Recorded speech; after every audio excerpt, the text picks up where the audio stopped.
Hey guys, welcome back to the channel. This is part 1 of our story. If you like this what if story and want to see part 2, let me know in the comments below. Before we start, don't forget to like, subscribe, and share this video with your friends. Also, check the description for more great content and my playlist. This story was posted by Smaelstorm on Wattpad. Now let's start. Izuku Midoriya was born with a quirk that was unlike those of his parents or their lineage.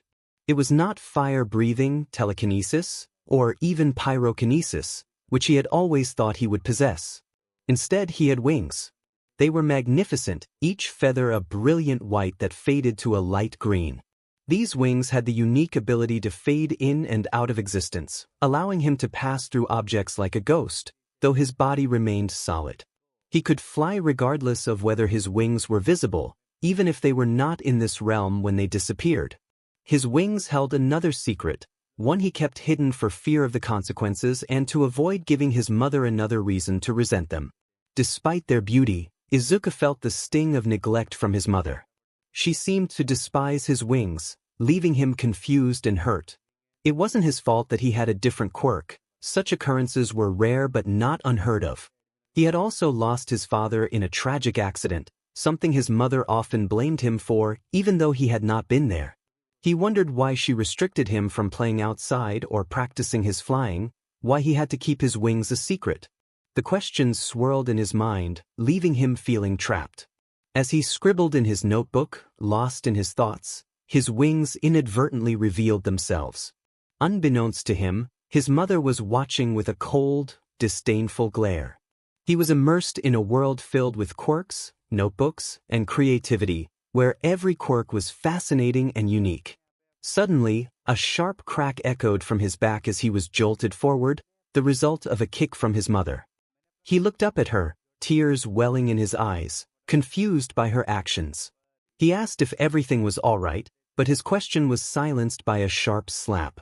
His mother's voice was filled with anger as she berated him for showing his wings, calling them hideous and insisting that no one wanted to see them. Izuku protested, believing his wings were appealing, but that only earned him another slap, deepening the mark on his face. His mother continued, her voice dripping with a sickening sweetness as she reminded him that the world needed to like him if he wanted to be a hero. He nodded, feeling the weight of her words. Thoughts raced through his mind, questioning why heroes like Hawks, who had wings, were celebrated while he was made to feel ashamed. His mother's demeanor shifted as she began to smile and laugh into her phone, patting his head as if to keep him in place. He could hear Aunt Mitsuki's voice on the other end, and he longed for the friendship he once had with Kaken, even if it seemed strained now. Izuku wrapped his wings around himself, trying to shield himself from the harsh reality that his mother's words created. He struggled to reconcile his feelings, wondering if his mother truly loved him or if he had misinterpreted her actions. He tried to convince himself that she cared, even as memories of her cold gaze haunted him. When his mother hung up, her expression turned icy once more. Izuku smiled, but it was a mistake. Another slap followed.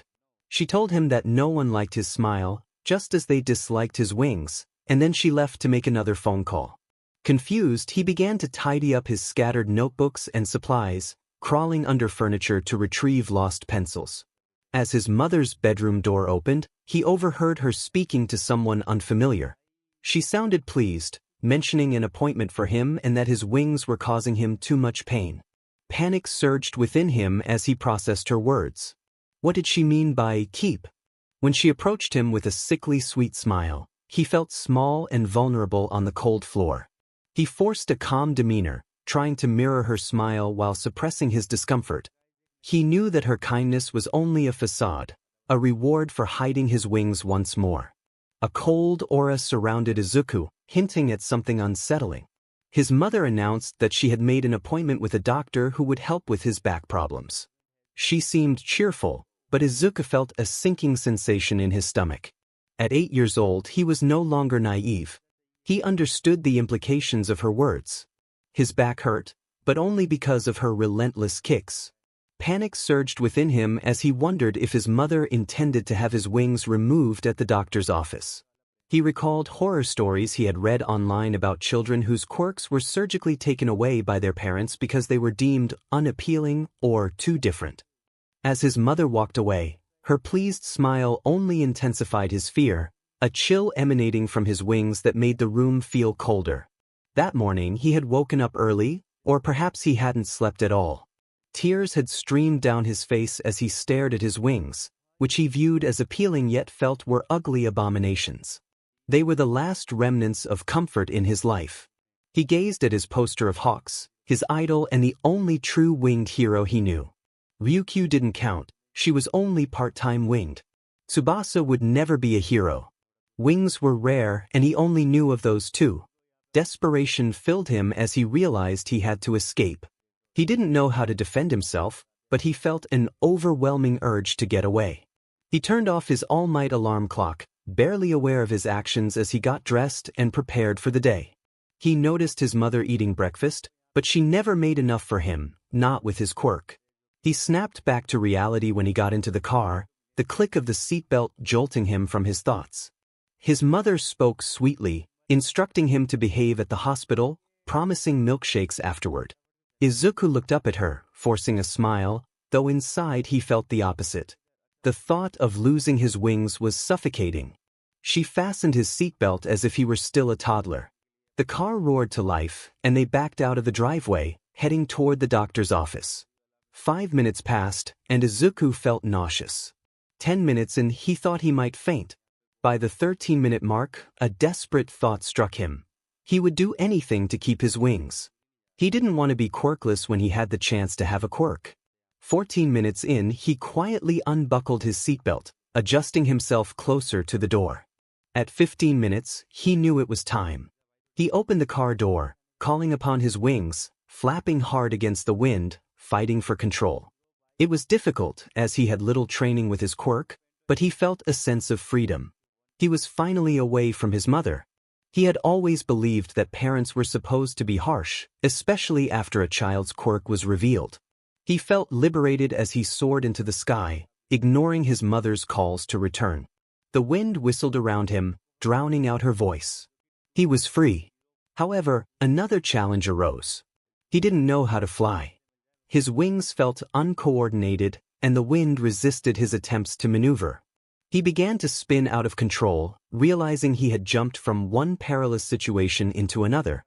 The wind howled around him, tangling his hair and clothes, momentarily blinding him. Suddenly, he collided with something, and relief washed over him when he realized he hadn't blacked out or fallen to his doom. Looking around in confusion, he felt arms wrap around him. He clung tightly, burying his face in a soft jacket, finding a small measure of safety. Hawks had been in Mizudafu for a month, finishing a long mission for the HPSC. He longed to return home to Fukuoka, to relax on his bed with a well-deserved meal. He had grown accustomed to the unexpected during his missions, but nothing could have prepared him for a 5-year-old child crashing into him mid-air. The shock momentarily froze his wings, but he quickly regained his composure, spreading them wide to keep himself and the child afloat. The little boy clung to him tightly, and despite the green hair obscuring his vision, Hawks could see the bewilderment in the child's eyes as he processed the fact that he was still alive.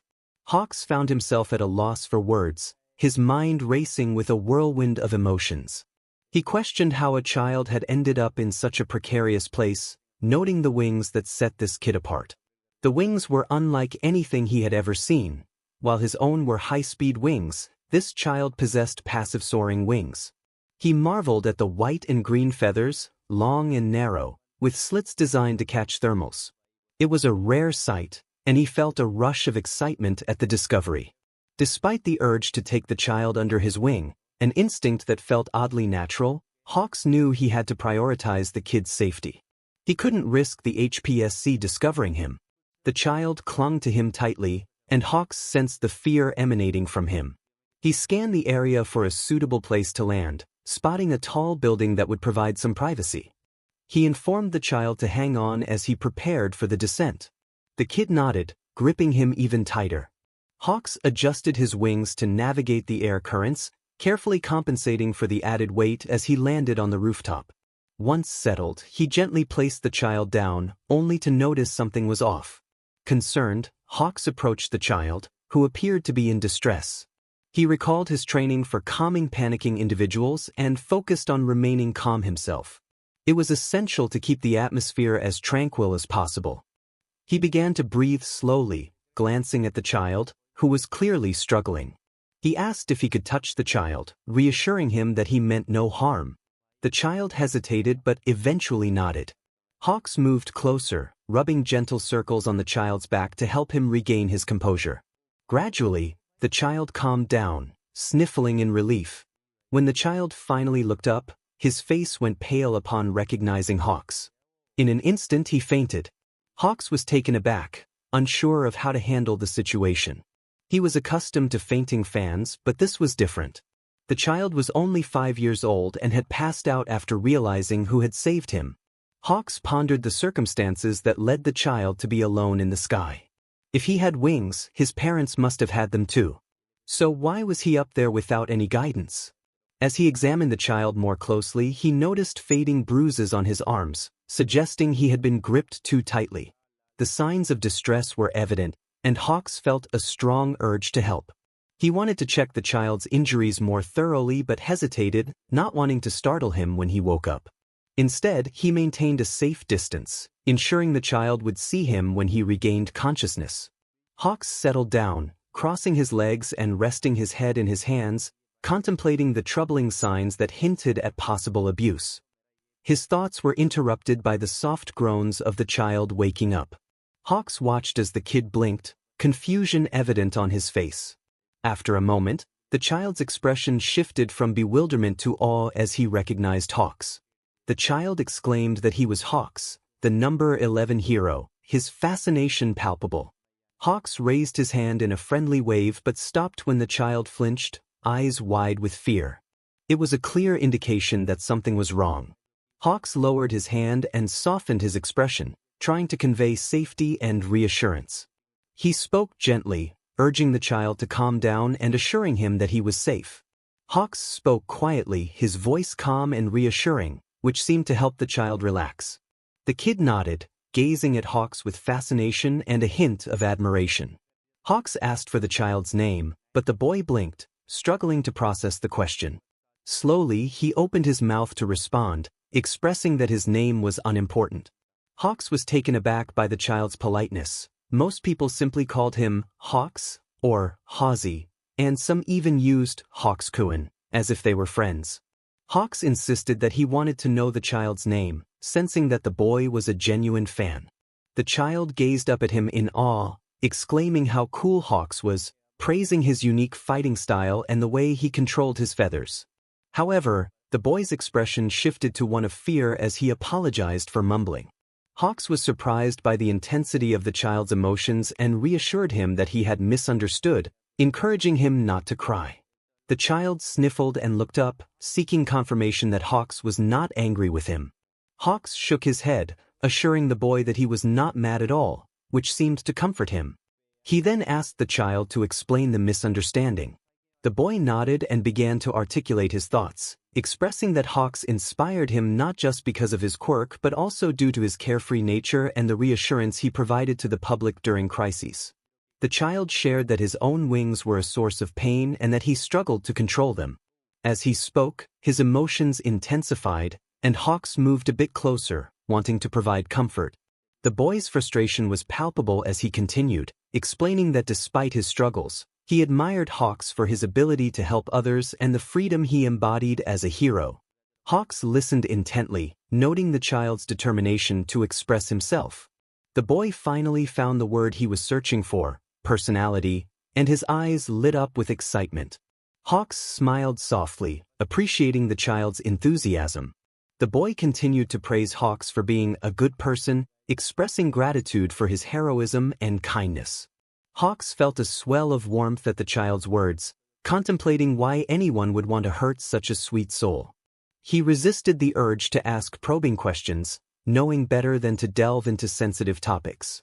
After a brief silence, he decided to ask the child for his name again. The boy eagerly revealed his name as Midoriya Izuku, and 𝗧𝗂𝘁 felt a sense of joy at finally knowing it. 𝗧𝗂𝘁 suggested that Izuku could simply call him 𝗧𝗂𝘁, but the boy gasped in disbelief, insisting that he must use the honorific out of respect. 𝗧𝗂𝘁 took a deep breath, explaining that if someone allows you to use their name without the honorific, it is not disrespectful. Izuku blinked, processing this information, and eventually agreed to call him 𝗧𝗂𝘁. 𝗧𝗂𝘁 reassured Izuku that he was forgiven for the misunderstanding. The boy smiled softly, but then quickly suppressed it, as if smiles were something he was wary of. 𝗧𝗂𝘁 decided to change the subject, asking how old Izuku was. The boy proudly announced that he was 8, soon to be 9 in 4 months, hinting that he had more to share. 𝗧𝗂𝘁 waited patiently until the boy felt comfortable enough to ask his question. He inquired about 𝗧𝗂𝘁's age, and 𝗧𝗂𝘁 struggled to suppress a smile as he gently patted the boy on the head. The child flinched slightly at first but soon leaned into the gesture, showing signs of comfort. 𝗧𝗂𝘁 noted how the boy seemed to be warming up to him, which was encouraging. However, he was taken aback when the child revealed he was 8 years old. The boy seemed too small for his age, and 𝗧𝗂𝘁 couldn't help but wonder about the effects of quirks on growth. He shook off the thought and focused on answering the boy's question. 𝗧𝗂𝘁 proudly stated that he was 18. The boy's shocked reaction was amusing, and 𝗧𝗂𝘁 chuckled lightly as he observed the child's wide-eyed expression. He playfully warned the boy to calm down, joking that he might catch flies, and added that while he was a bird, flies weren't particularly tasty. This seemed to help as the boy closed his mouth, though his eyes still reflected his surprise. The boy expressed disbelief, and 𝗧𝗂𝘁 reassured him that there was no reason to lie. They sat together in a comfortable silence, 𝗧𝗂𝘁 sorting through questions in his mind as he tried to learn more about the boy. He felt an unexpected attachment to Izuku, which puzzled him. After all, they had only known each other for a short time. 𝗧𝗂𝘁 broke the silence by asking about Izuku's wings. The boy's eyes lit up with excitement but then dimmed with uncertainty. He hesitated, worried that 𝗧𝗂𝘁 might dislike them. 𝗧𝗂𝘁 offered a sympathetic look, assuring the boy that he wouldn't hate his wings, as he too had wings. He promised Izuku that he would never judge him for them. Izuku's eyes shimmered with emotion, revealing his vulnerability. 𝗧𝗂𝘁 observed how the boy's eyes conveyed his feelings, as if they held his entire story. As Izuku focused, 𝗧𝗂𝘁 watched in awe as 2 appealing wings began to manifest. The temperature around them dropped, an unusual chill that enveloped 𝗧𝗂𝘁. He wondered how Izuku felt, knowing that this was his quirk and likely something he was accustomed to.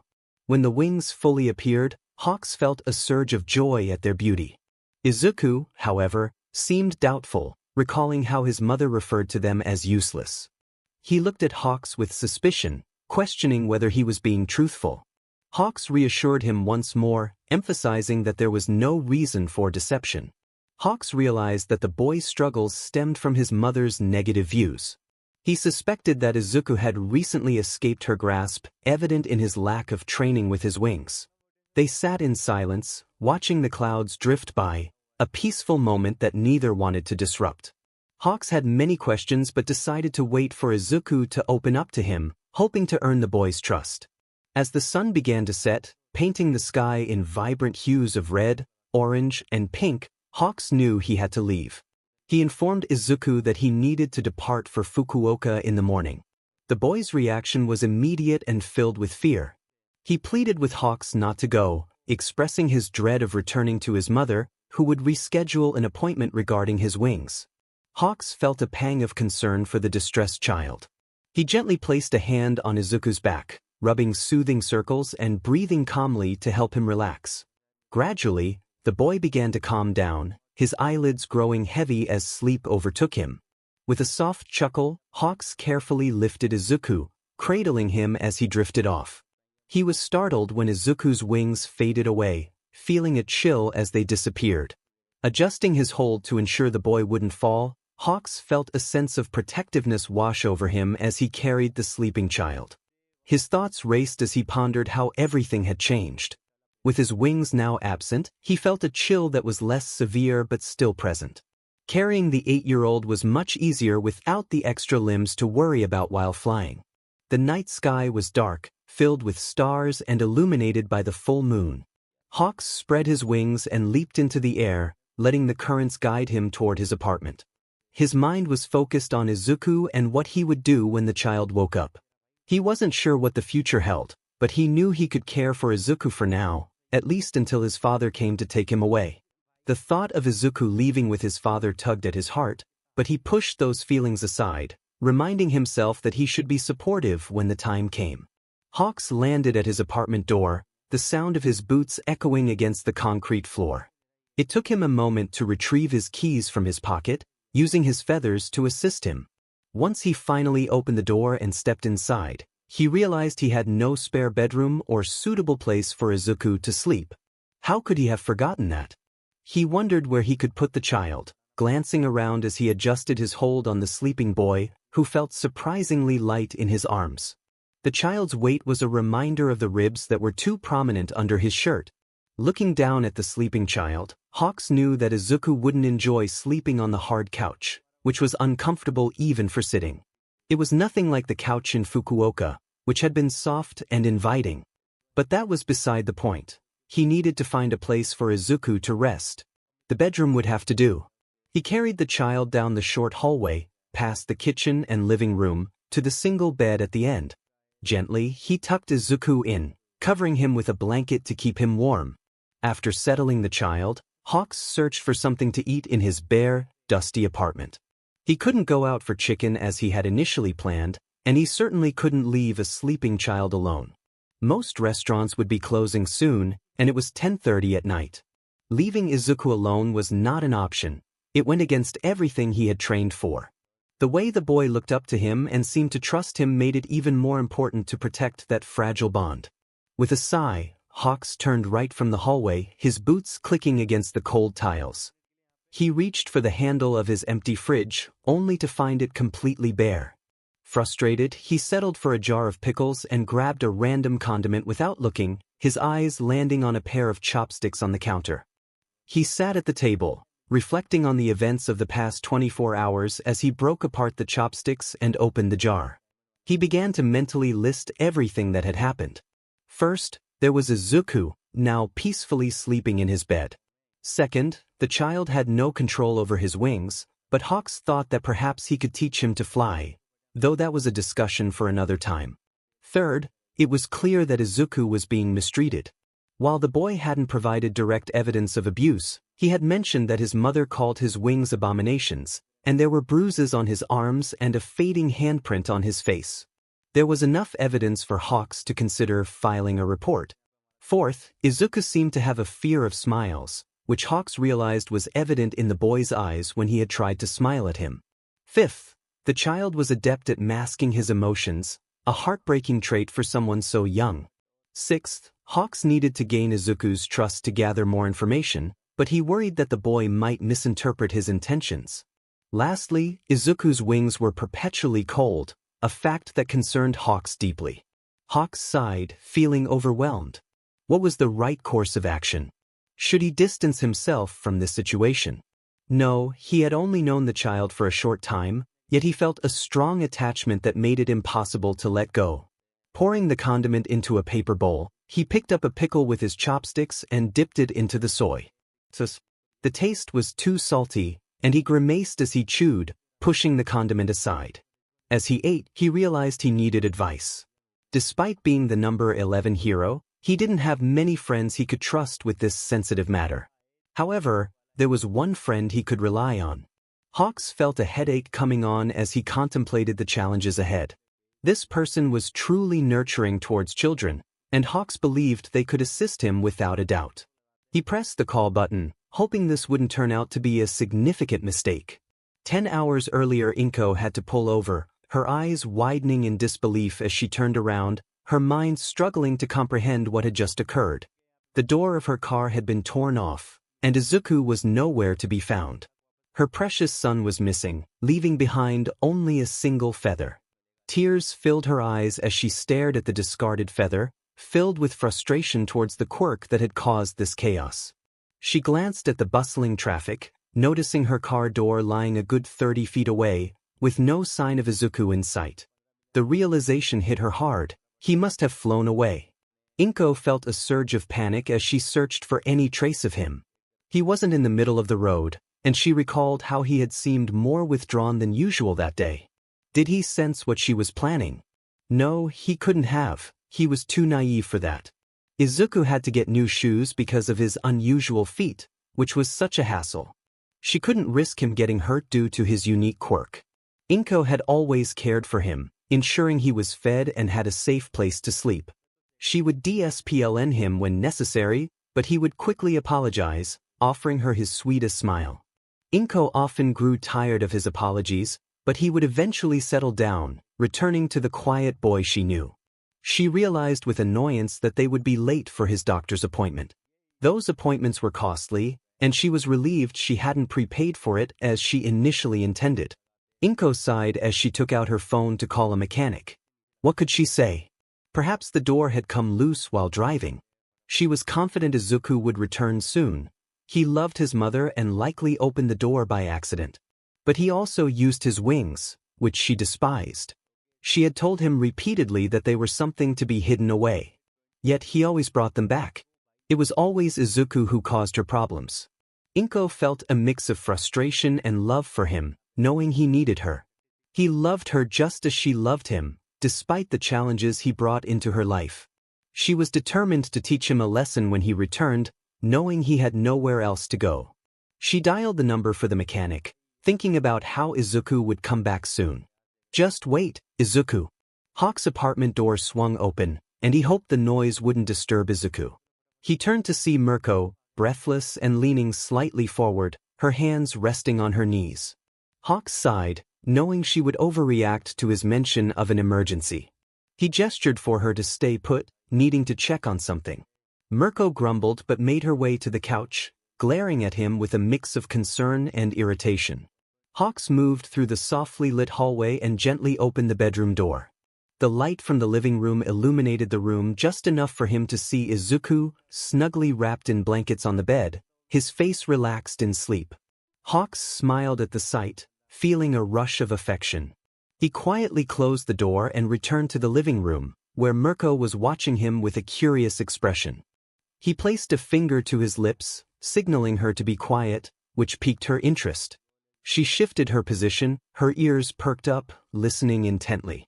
𝗏𝗏 settled into a chair opposite her, contemplating how to approach the situation. Mirko broke the silence, asking if he had someone over and why he wanted her to be quiet. 𝗏𝗏 nodded, which made her grin, but he quickly realized the implications of her thoughts and felt the urge to protest. He assured her it wasn't what she was thinking, but she pouted momentarily before asking who it was. 𝗏𝗏 sighed, knowing he had a long story to tell.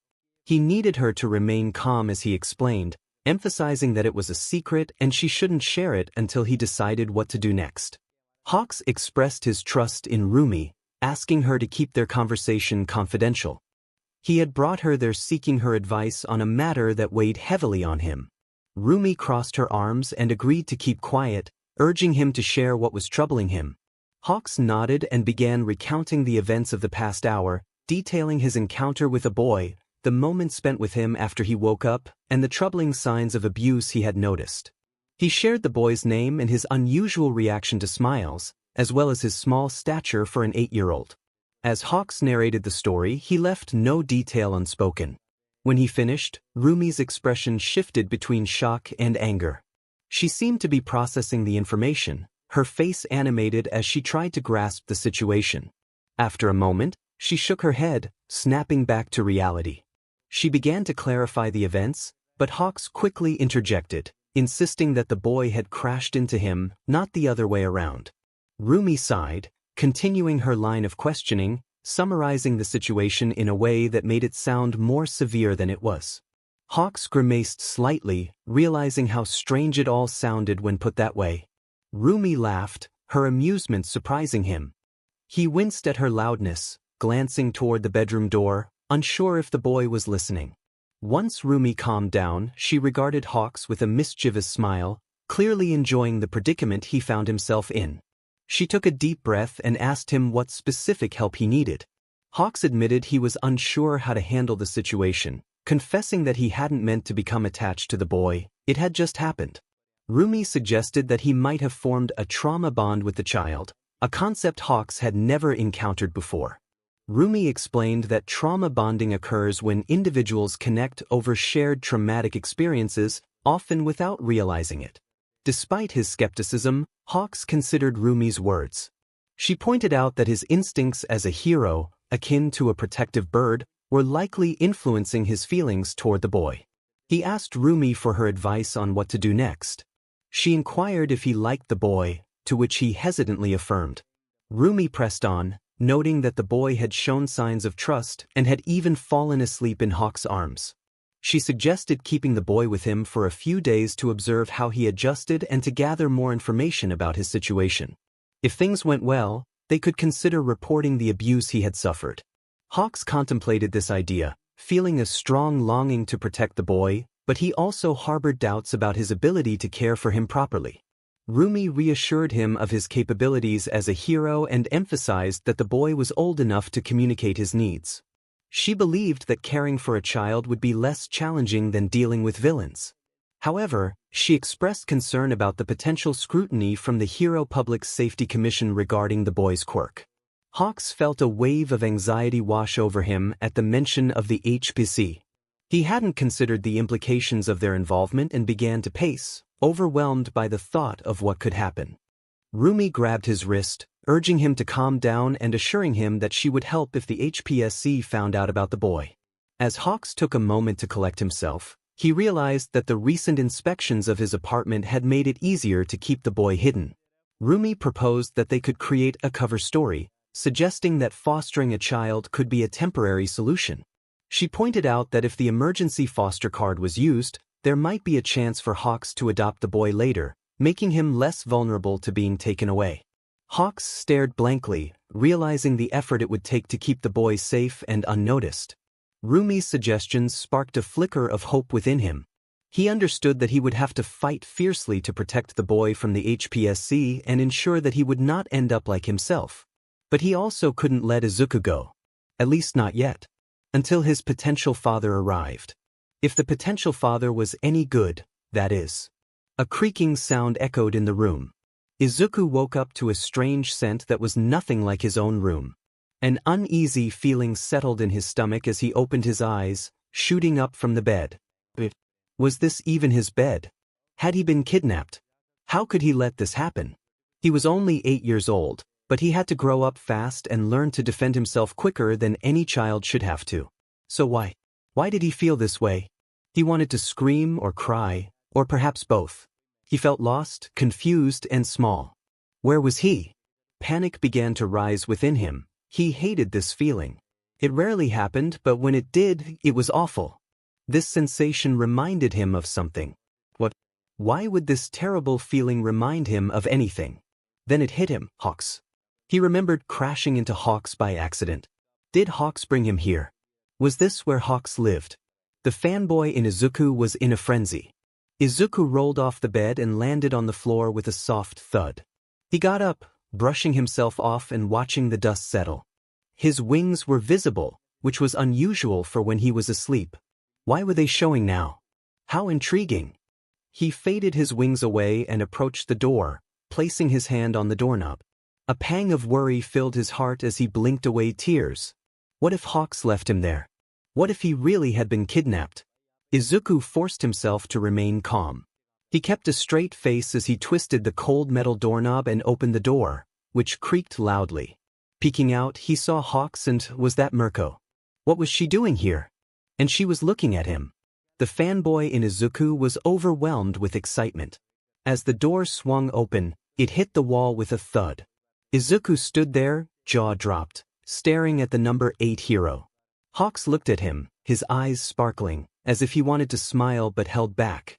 Hawks greeted Izuku, asking what he was doing up and if he wanted to come over. Izuku's mind raced. Hawks wanted him to come closer. Was this a trick? He recalled how sincere Hawks had seemed the day before. He had even helped him when that awful feeling had overwhelmed him. Hawks was nice. No, he was genuinely kind. How long had he been asleep? Hawks called out to him again, snapping Izuku from his thoughts. He apologized for being lost in his mind. Hawks reassured him that it was okay and repeated his invitation to come over. This time, Izuku felt more certain that 𝗧𝗂𝘅 was sincere. He approached 𝗧𝗂𝘅, albeit hesitantly, glancing back at 𝗵𝘃𝗁. This was so cool. 𝗧𝗂𝘅 must know her personally for her to be here. He half-wished for his notebook to jot down this incredible moment. She was taller than he had imagined, or maybe he was just tiny. Definitely the latter. 𝗵𝘃𝗁 asked for his name, her expression neutral. That was somewhat comforting. This was the number 8 hero, and although she knew 𝗧𝗂𝘅 longer, he still felt safe around her for some reason his 8-year-old mind couldn't quite grasp. Finally reaching 𝗧𝗂𝘅, Izuku hid behind him. 𝗧𝗂𝘅 was safe. 𝗧𝗂𝘅 was good. 𝗧𝗂𝘅 tilted his head, looking at him with visible confusion. He asked if Izuku was okay. Maybe it was because he was still tired, but Izuku didn't think before shaking his head and burying his face in the space between 𝗧𝗂𝘅's wing and his back. He felt nervous around 𝗵𝘃𝗁. Izuku wasn't sure why he was acting this way. He had only met 𝗧𝗂𝘅 a few hours ago. Yet 𝗧𝗂𝘅 was so kind and patient with him. He was nothing like Inko, who had made him feel uneasy. 𝗧𝗂𝘅 seemed to understand him in ways he couldn't articulate, even recognizing that smiling made him uncomfortable. 𝗧𝗂𝘅 let him speak at his own pace and remained quiet when he needed it, simply sharing the sky with him. He had even helped him with that awful feeling in his chest that made it hard to breathe. Izuku felt like he could trust 𝗧𝗂𝘅 if he got to know him better. Maybe he already trusted him a little. 𝗧𝗂𝘅 asked if Izuku wanted to share what was wrong. Izuku hesitated, unsure how to explain that 𝗵𝘃𝗁 was there. He muttered that he didn't know how to express it, his voice muffled against 𝗧𝗂𝘅's wing. 𝗧𝗂𝘅 suggested they sit down on the couch, using that soothing tone he had when asking for his name. Izuku wanted to sit down, but he also liked clinging to 𝗧𝗂𝘅's back. He asked if he could stay there, peeking around to see 𝗧𝗂𝘅's face. 𝗧𝗂𝘅 looked like he wanted to smile, his eyes lighting up.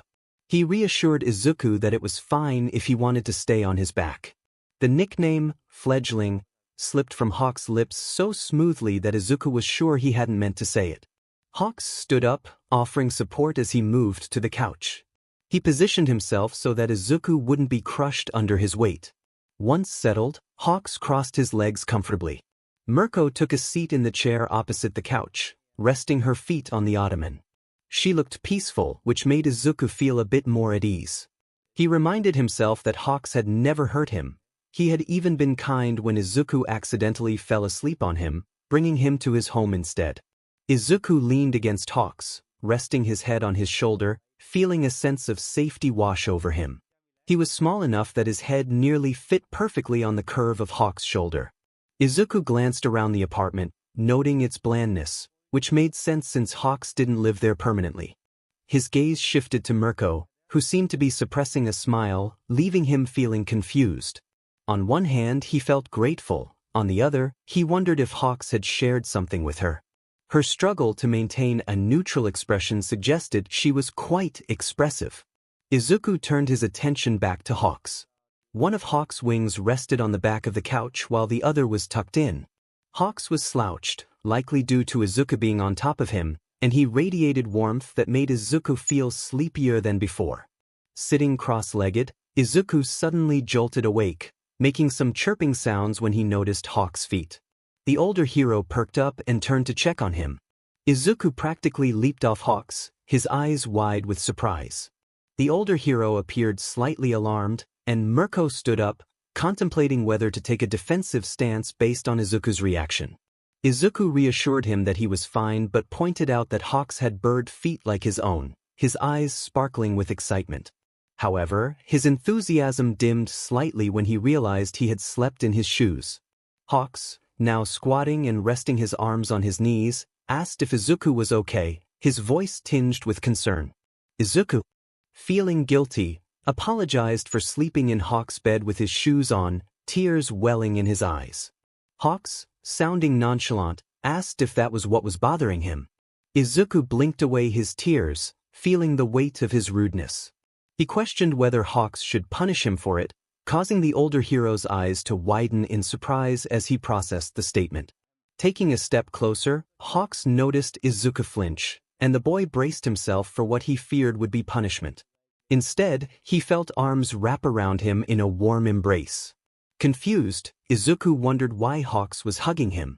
Hawks explained that he was the one who had forgotten to take off Izuku's shoes and that the boy had accidentally fallen asleep on him. He reassured Izuku not to blame himself for the mistake, clarifying that it wasn't even his bed but part of the apartment. With a more serious tone, he insisted that Izuku should never think he would hurt him, promising that whoever made him believe that was wrong. Izuku was taken aback. His mother had been wrong, and Hawks had promised not to hurt him. This realization left him uncertain, as he had always been told otherwise. Tears streamed down his cheeks as he struggled to process everything. Finally, he asked, with a quivering voice, if they could make a pinky promise. Hawks released him slightly to look him in the eye, his expression determined. He extended his pinky, and Izuku wrapped his own around it, feeling a sense of warmth and reassurance. As sleepiness overtook him, Izuku yawned, his eyelids growing heavy. Hawks pulled him closer, still holding their pinkies together, and lifted him back onto the couch. Izuku clung to Hawks' chest, the pull of sleep too strong to resist. In a soft voice, Izuku asked if Hawks would take him back to his mother, expressing his fear of being hurt again. He worried that returning to her would mean breaking the promise they had made. Hawks gently assured him that he would not take him back if it meant Izuku would be hurt, affirming that doing so would indeed break his promise. He stroked Izuku's hair, who made a soft humming noise, too tired to respond further. This reassurance was comforting, and soon sleep enveloped him once more. 𝗵𝗃𝗄 watched as Izuku suddenly collapsed onto the floor, her heart racing with concern. Had Hawks done something wrong? She stood on guard, ready for anything. Izuku's voice broke the silence as he called out to Hawks, prompting 𝗵𝗃𝗄 to wonder what was happening. She couldn't see Izuku's face from her position, but his excitement was palpable as he pointed out that Hawks had bird feet like his own. 𝗵𝗃𝗄's attention shifted to Izuku's feet, only to see his bright red shoes obscuring them. She observed as Hawks approached and squatted down, tilting his head slightly. Izuku's unusual quietness worried her, making her feel an urge to intervene. She instinctively stepped closer, ready to help if needed. When Izuku apologized for sleeping in Hawks' bed with his shoes on, 𝗵𝗃𝗄 realized that his concern was misplaced and certainly not worth such a strong reaction. Hawks' response echoed her thoughts, and 𝗵𝗃𝗄 felt a pang of disbelief when Izuku asked if he should be punished for an innocent mistake. She clenched her fists, shocked that a child would even think to ask such a thing. 𝗵𝗃𝗄's mind raced with questions about what Izuku had endured to make him believe he deserved punishment for something so trivial. Her thoughts were interrupted as she watched Hawks wrap his arms around Izuku, offering him the comfort he desperately needed. She took out her phone to capture the moment, eager to record the adorable interaction between the two and the promise that had been made. A soft smile crossed her face, knowing Izuku couldn't see her, and it was difficult not to smile at the cute green-haired child. She settled back down as Hawks got up and sat on the couch, his back against the cushions, his wings gently enveloping Izuku. A smug smile appeared on her face as she waved her phone around, her grin widening when she noticed Hawks narrowing his eyes. Wanting to avoid waking Izuku and realizing she needed to ease the tension with Hawks, she decided to change the topic. Setting her phone down and diverting her gaze from Hawks, she began to speak. She asked if he truly meant what he had said. Hawks quickly affirmed that he could not let the child return to his previous situation. Rumi pressed further, asking if that meant he would follow through with the plan. Hawks' eyes softened, a small smile gracing his face as he looked at the child.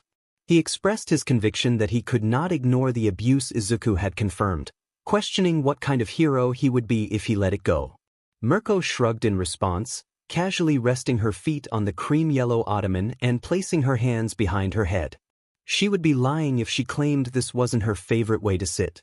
Hawks continued, emphasizing that the child looked up to him and he could not bear to hurt him by returning him to his mother. 𝗵𝗃𝗄 noted the sincerity in his voice, making her wonder if she would have recognized it had she not been engaged in conversation with him. Curious about his next steps, she asked what he planned to do. Hawks shrugged, prompting 𝗵𝗃𝗄 to react in surprise, whispering his name in disbelief. He seemed innocent and confused when he asked what was wrong. Rumi insisted he couldn't be serious, to which Hawks replied that he liked her plan and intended to follow it. 𝗵𝗃𝗲 was taken aback, realizing he actually agreed with her strategy. 𝗧𝗂𝗃 explained that just because she was a lone rabbit didn't mean she couldn't devise good plans. It made sense to him, especially with the child right there. He expressed urgency, noting that the longer he waited, the less time he had to keep Izuku safe from his mother and the HPSC. 𝗵𝗃𝗲, though shocked, felt pleased that 𝗧𝗂𝗃 would attempt to execute the plan. She proposed a bet on how long it would take for Izuku to trust him enough to share his experiences. 𝗧𝗂𝗃's face lit up as he accepted the challenge, wagering that he could gain Izuku's trust in at least 3 months. 𝗵𝗃𝗲 confidently countered with a bet of 1 month.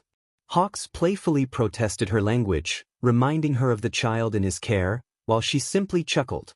As the chapter came to a close, 𝗧𝗂𝗃 was unsure when he had fallen asleep, but he awoke quietly, feeling a weight on his chest. He opened one eye to find Izuku sleeping peacefully. A gentle smile appeared on his face as he glanced at the clock, noting it was 5:13 a.m. It was too early to be awake but too late to go back to sleep if he wanted to catch the train. Complications had arisen, but he didn't regret his decision. He sighed slowly as he carefully peeled Izuku off him, pausing when the boy fluttered his eyelids, trying not to wake him. Once he managed to free himself, the time was 5. He needed to prepare and pack what little he had to return to his home in Fukuoka. Stretching, he made his way to the kitchen, his talons clicking on the floor with each step. He started a small pot of coffee, pouring grounds into a filter and adding a pinch of salt before filling the pot with water. He pondered what Izuku would wear, deciding the boy could stay in his current clothes until they could shop for new ones in Fukuoka. His expression softened as he recalled how Izuku had clung to him and fallen asleep the night before. He hoped the child would want to stay with him, and based on Izuku's reactions, his hopes soared. After pouring water into the coffee machine and switching it on, he tapped his fingers on the wooden countertops before heading off to change. Once he finished changing and returned to the kitchen, he grabbed a mug and poured himself a cup of coffee. He added cream and sweetener, disliking the taste of bitter coffee. After stirring the mixture, he placed the spoon in the sink and brought the mug to his lips, blowing softly on the surface. Glancing at the clock, he sighed, realizing this would be the shortest yet slowest day he had experienced in a while. He took a sip, regretting it immediately as he burned his tongue. Setting the mug down, he began preparing breakfast, which consisted of a simple protein bar. He didn't need much at the moment. The coffee would suffice for now. After finishing his breakfast and disposing of the trash, he headed to the bathroom to brush his teeth. Once that was done, he packed his small toiletries, including his toothbrush and hairbrush. This routine was straightforward, allowing 𝗧𝗂𝗃 time to think about what to do with Izuku. He still wasn't entirely sure, but he would figure something out. Hearing movement in the living room, he returned to investigate. Suddenly, a loud thud echoed, prompting him to rush in and turn on the lights, revealing Izuku on the floor. On the floor, Izuku rubbed his head, having apparently fallen, which was not the most pleasant way to wake up. As 𝗧𝗂𝗃 approached, he made sure to be visible, hoping not to startle the boy. He squatted down beside him and greeted him warmly. Izuku looked up, as if he needed a moment to remember where he was and why he was there. Once he seemed to gather his thoughts, his eyes brightened with recognition. 𝗧𝗂𝗃 reminded him to call him just 𝗧𝗂𝗃, then slowly reached out to pat Izuku's head. The boy watched him closely, a hint of fear in his eyes, but as 𝗧𝗂𝗃 rubbed his head gently, Izuku's expression softened, and he began to enjoy the comforting gesture. 𝗧𝗂𝗃 reassured him that he wouldn't harm him and reminded him of the promise he had made. He tilted his head, raising an eyebrow, trying to convey warmth without a smile, which seemed to unsettle Izuku. It was a challenge for 𝗧𝗂𝗃 to express his emotions clearly, but he wanted to ensure the boy felt safe. Izuku, his voice barely above a whisper, asked if 𝗧𝗂𝗃 truly meant it. 𝗧𝗂𝗃 affirmed that he was the #1 promise keeper in the world, emphasizing his sincerity. Izuku appeared to ponder this, and when he saw the truth in 𝗧𝗂𝗃's eyes, he hugged him tightly. 𝗧𝗂𝗃 felt a surge of gratitude that Izuku was warming up to him, which would make the next part easier to discuss. Returning the hug, 𝗧𝗂𝗃 began to explain that he had to leave for Fukuoka that day. The reaction from Izuku was immediate and intense. He released 𝗧𝗂𝗃 and stared at him in shock, fear evident on his face. He expressed his distress, believing that 𝗧𝗂𝗃 had broken his promise. Seeing Izuku cry tugged at 𝗧𝗂𝗃's heartstrings, and he realized he had grown more attached to the boy than he had anticipated. 𝗧𝗂𝗃 quickly clarified that he hadn't finished speaking. As Izuku paused, hiccups punctuated the silence while he rubbed his tear-streaked face. When he asked what 𝗧𝗂𝗃 meant, 𝗧𝗂𝗃 explained that he intended to keep his promise and invited Izuku to join him in Fukuoka, assuring him that he wouldn't have to see his mother there. 𝗧𝗂𝗃 felt uncertain about the legality of this arrangement, but the joy in Izuku's eyes was worth it. Izuku's eyes sparkled with excitement, and 𝗧𝗂𝗃 felt as if he might need sunglasses to shield himself from the brightness of the boy's enthusiasm. He confirmed that there were no tricks involved, and Izuku eagerly expressed his longing to go with him. 𝗧𝗂𝗃 cheerfully agreed but mentioned he needed to finish packing. He then offered Izuku breakfast, but the silence that followed made him uneasy, as it often indicated he had said something wrong. When he called out to Izuku, the boy looked up with watery green eyes, asking if he could have breakfast. 𝗧𝗂𝗃's heart ached at the fragility in Izuku's voice. He assured him that he could indeed have breakfast and inquired if he had eaten while with his mother. Izuku explained that his mother only made enough for herself, though she had prepared dinner, which he tried to justify as a nice gesture. 𝗧𝗂𝗃 felt a surge of anger at the neglect Izuku had experienced, vowing silently that he would do everything in his power to protect the boy. He then focused on Izuku, his expression serious but softening to avoid frightening him further. He explained that a mother should provide for her children, and what Izuku had experienced was not right. Izuku's face reflected confusion and hurt as he processed this information. He asked if 𝗧𝗂𝗃 would provide for him, his eyes filled with a mix of hope and fear. 𝗧𝗂𝗃 nodded firmly, promising that he would. When Izuku extended his pinky for a pinky promise, 𝗧𝗂𝗃 accepted, sealing their commitment to one another. As Izuku let go of his hand, he asked if he could have breakfast now. 𝗧𝗂𝗃 fought back a smile, feeling a warmth in his heart as he prepared to make the boy's day a little brighter.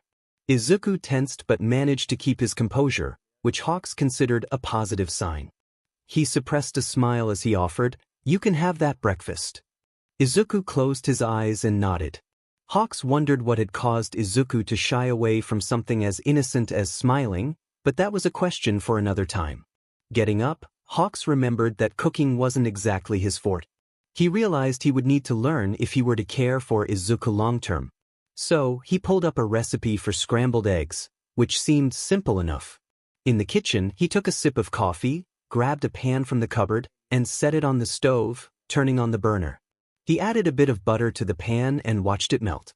After retrieving some eggs from the fridge, he performed a float test, something he intended to teach Izuku one day.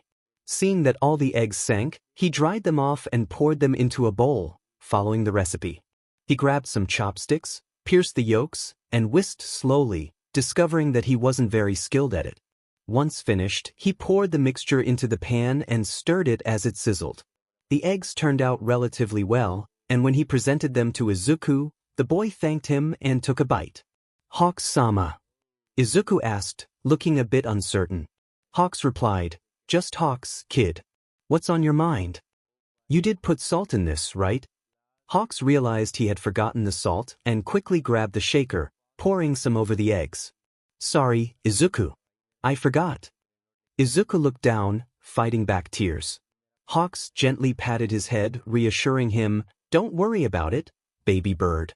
If I hadn't put any salt in and you hadn't reminded me, who knows if I would remember next time." Izuku's face brightened at the mention of next time, indicating he would get to enjoy breakfast again. "Hurry and eat, Izuku. We need to catch the train to Fukuoka soon," 𝗧𝗂𝗃 urged as he resumed packing. "Yes, Sir 𝗧𝗂𝗃," Izuku replied, continuing to eat. 𝗧𝗂𝗃 felt a sense of relief that Izuku was comfortable enough to ask about the salt. The journey to the train station was excruciating, and they nearly missed their train due to heavy traffic. 𝗧𝗂𝗃 was grateful for the clear skies, as he could be quite impatient when he had somewhere important to be. Once they finally boarded the train, Izuku began to panic, prompting 𝗧𝗂𝗃 to pick him up and wrap his wings around him for comfort. Izuku snuggled in closer, finding solace in the embrace. Although it forced 𝗧𝗂𝗃 to stand, he knew it was worth it for Izuku. Even if they had to stand for 6 hours, Hawks couldn't bring himself to sit while the child was so emotionally drained that all he could do was sleep. Hawks made sure his wings shielded Izuku's face. It was bad enough that people recognized him as the number 11 hero. He didn't want to draw attention to Izuku, who was too young to defend himself. Teaching Izuku self-defense was something Hawks would need to prioritize. Finally, the train arrived in Fukuoka, and Hawks' legs ached, begging for a seat. He pushed through the discomfort, grabbing the suitcase and walking out of the subway, ignoring the whispers and stares of onlookers who pointed and recorded him. He shot them a glare, but it did little to deter their curiosity. Once outside, he adjusted Izuku to ensure he wouldn't get hurt and opened his wings wide, feeling the relief of stretching his sore limbs. He took off into the sky, heading toward his apartment penthouse while holding onto Izuku and keeping the suitcase close. The tall building soon came into view, and Hawks spread his wings even wider, catching the fastest air current. Upon arriving at the penthouse, he opened the balcony door and breathed a sigh of relief. He was back. Setting down his suitcase, he reattached his feathers to his wings and placed Izuku on the comfortable couch, which seemed to welcome him with its softness. Pulling out his phone, he opened a fast food app and ordered fried chicken, thinking it was the perfect welcome-back meal. He made sure to order for Izuku as well, wanting to introduce him to this new chapter of his life. Hawks suspected there was no father in Izuku's life, as the boy only mentioned his mother. Hawks looked up when he heard rustling. Izuku was starting to wake. He watched as Izuku blinked in confusion at his unfamiliar surroundings. "Hawks," he called out, looking around. "Right here, fledgling," Hawks replied, his voice echoing in the empty space. Izuku seemed startled by the sound. "Oh, good morning, Hawks," Izuku said, rubbing his eyes and yawning. "Morning, Izuku. Have you ever had chicken before?" Hawks asked as he walked to the kitchen to fetch a glass of water for the boy. By the time he returned, Izuku was focused on his surroundings. "I don't think so," Izuku replied, looking uncertain. Hawks found that hard to believe and felt a surge of indignation toward whoever had deprived Izuku of such a simple pleasure. "That's all right, there's a first time for everything," Hawks said, unintentionally smiling. He quickly bit his tongue, hoping Izuku hadn't noticed. "Here you go," Hawks offered the water, which Izuku took and drank eagerly. "Thank you, Hawks," Izuku said, his gratitude evident. Hawks wished he could smile freely, but he didn't want to cause Izuku any distress, which could lead to a panic attack and ultimately break the promise he had made to protect him. Ding dong. The doorbell rang, and Izuku immediately tensed, his eyes widening in alarm. "Calm down, Izuku. It's just the food," Hawks explained in a light tone. Izuku relaxed, letting out a sigh of relief. It seemed he had been quite stressed. Perhaps he had thought it was someone else. Hawks stood up and quickly made his way to the door. The 𝗧𝗵𝗲 person had arrived. After paying for the food, he returned to the living room and placed the meal on the table. Hawks, with an eager expression, asked Izuku if he was ready to try the chicken. Izuku nodded hesitantly.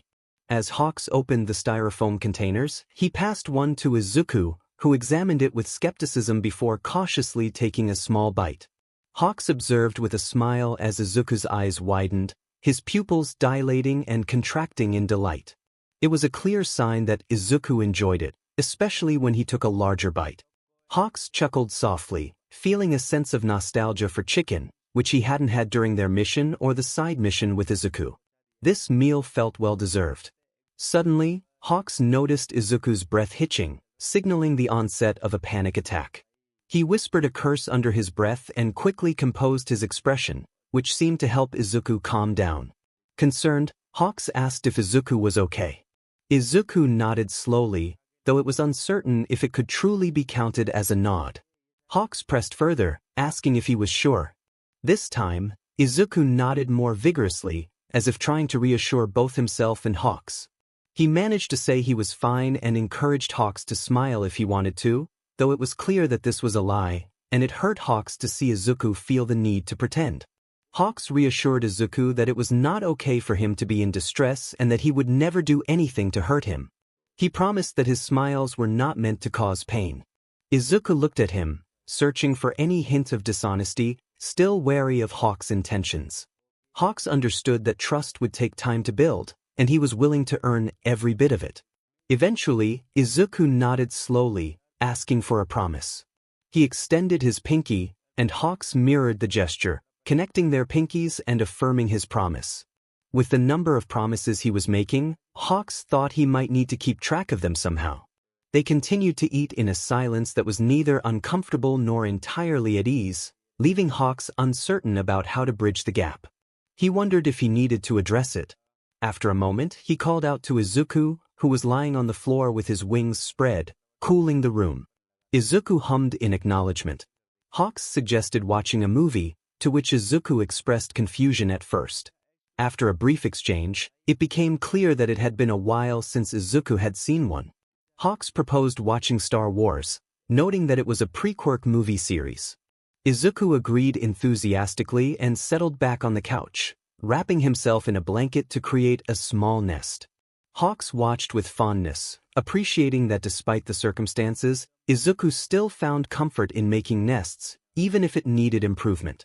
They would discuss Izuku's quirk another time. For now, it was about enjoying each other's company and building trust. After the movie, 𝗧𝗂𝘅 searched for the remote, which had slipped between the couch cushions. Silence filled the room, and worry crept in as he turned to find Izuku snuggled in the blankets, fast asleep. His chest rose and fell gently, accompanied by soft chirps that resembled snores. 𝗧𝗂𝘅 felt a rush of affection and chirped softly in response. He turned off the television and approached Izuku, placing a hand on his head and whispering a good night. As he moved away, 𝗧𝗂𝘅 began to plan for the next day. He made a mental list of things to do: get Izuku clothes and toiletries, find toys, furnish the spare bedroom, inquire about his quirk, assess trust levels, learn to cook, and consider when Izuku might want to learn to fly. It was a lot for one day, so he decided to spread it out over two. He glanced back at Izuku, his expression softening, and a smile crept onto his face. 𝗧𝗂𝘅 walked past the living room and the kitchen, heading down the hallway to his room. He opened the door quietly and grabbed a change of clothes from the closet. Putting on a shirt proved challenging as his wings got in the way, but he managed it, feeling a sense of victory. Crawling into bed, he collapsed onto the mattress, barely grazing the pillow before sleep overtook him, exhausted from the events of the past 2 days. The next morning, the alarm clock blared at 7:30 a.m. 𝗧𝗂𝘅 groaned and lazily opened one eye, reaching out to hit the snooze button repeatedly, missing it each time. Finally, he sat up enough to turn it off. After everything had been said and done, he planned to return to bed. However, he quickly realized that he was no longer living alone, whether permanently or not, and he needed to change some of his habits to take care of Izuku. Reluctantly, he got up and sat on his bed. Stretching his sore muscles, he spread his wings and leapt off the bed, his talons clicking against the floor. He took a moment to stretch his arms and legs before preparing for the day. Izuku woke up early that morning, at 6 a.m. Being a bird, it was natural for him to rise with the sun. With school and everything, he was accustomed to it. He enjoyed being an early riser, it felt nice. Full of energy, he explored 𝗧𝗂𝘅's home, moving from the kitchen to the bathrooms. As he wandered, he couldn't help but wonder if this was his home now too. He had left with 𝗧𝗂𝘅, wanting to be with him. There was something about 𝗧𝗂𝘅 that felt trustworthy and sincere. He pondered how long it would take for 𝗧𝗂𝘅 to see him as his mother did. Would he realize how useless he felt, with his unusual abilities? He halted that train of thought when something caught his eye. It was a trophy, shimmering in the sunlight streaming through the window. The trophy depicted 2 hands balled into fists, their pinkies intertwined. Izuku looked down at the title and his eyes widened in surprise. Number 1 Promise Keeper. 𝗧𝗂𝘅 had not been lying. He truly had a trophy for being the number 1 promise keeper. This made Izuku want to laugh. 𝗧𝗂𝘅 really did keep his promises. He wouldn't hurt him. Yet, there was still a nagging feeling that 𝗧𝗂𝘅 might betray him in some way. But seeing the trophy made him trust 𝗧𝗂𝘅 a little more. He hadn't lied to him yet. From everything Izuku could read on 𝗧𝗂𝘅's face, he appeared completely sincere, which was baffling. Why would anyone be honest with him? Why would adults be kind to him? This was confusing for Izuku. He had spent a lot of time around adults, his mother, Aunt Mitsuki, teachers, even the principal, And they had all lied to him, betraying him in one way or another. They had all broken their promises and caused him pain. That was just how adults were. So why was Hawks different? Was it because he was still so young, only 18? That made sense. He probably hadn't learned how adults should behave yet. Izuku silently hoped it would remain that way. He had made so many promises to Hawks already, and to so many adults before. He didn't know what he would do if another promise was broken. Could Hawks be someone he could trust? Even though Izuku was young, he felt the urge to test Hawks in some way. He needed to find out if Hawks was truly trustworthy. Eventually, he tore his gaze away from the trophy. It was too much for him to process. He heard a doorknob turn and peeked over to see Hawks emerging from his room, yawning and rubbing the back of his head, his eyes half open. Izuku wondered if it was safe to disturb Hawks so early. Did he need an hour of silence or to be left alone? That was what his mother needed. But Hawks was different, right? He didn't want to disturb him or ruin the sense of safety he felt, especially after he had blamed Hawks and called him a liar. How could Hawks not hate him? He had panicked and never let Hawks explain, yet he still took Izuku with him. Why was Hawks being so kind? Why was he so sincere? Izuku couldn't understand. His thoughts scattered when he felt a hand gently pat his head. He looked up, wide-eyed, and saw Hawks. For some reason, he felt a wave of calm wash over him. Hawks greeted him with a yawn, stifling it with a hand in front of his mouth. Izuku responded with a simple acknowledgement, though he didn't smile.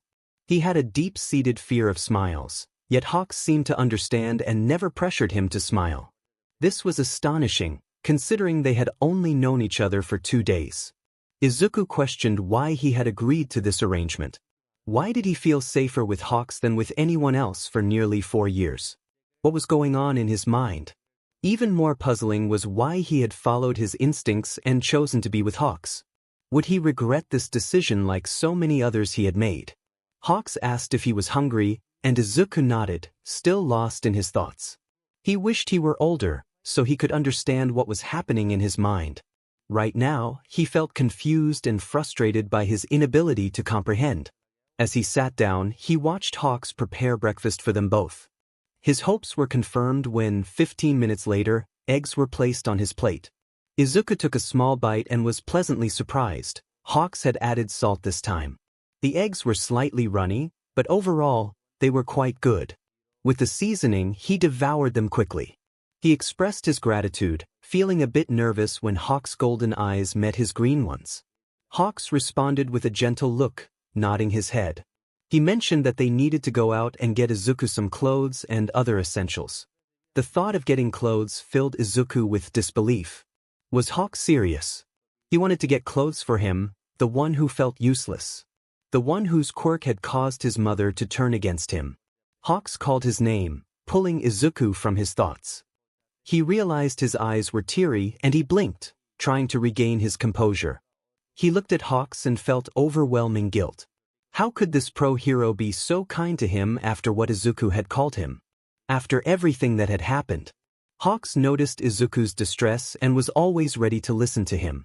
Izuku couldn't contain his emotions and leaped towards Hawks, sobbing. He questioned why Hawks was so nice to him, expressing confusion about why he was treated differently than other adults. Even after calling Hawks a liar and a promise breaker, Hawks remained calm and supportive. Izuku's voice grew quieter as he struggled to articulate his feelings, overwhelmed by the kindness he received. Hawks crouched down, wrapping Izuku in his warm wings, which always made him feel sleepy and safe. This comfort only intensified Izuku's tears. After a while, he finally calmed down and looked up at Hawks, managing to ask why he was being treated this way. Hawks sighed, continuing to rub Izuku's back gently. He explained that he understood Izuku's panic and knew he didn't mean the hurtful words. Hawks reassured him that he forgave him, which made Izuku tear up again, clinging to Hawks as he nodded in affirmation. It took some time for Izuku to stop crying, but when he did, he noticed Hawks seemed to have more to say. Hawks shared that he found hurting children boring and preferred to save them instead. Izuku looked up, surprised to hear that Hawks genuinely didn't want to hurt him and was committed to keeping his promise to protect him.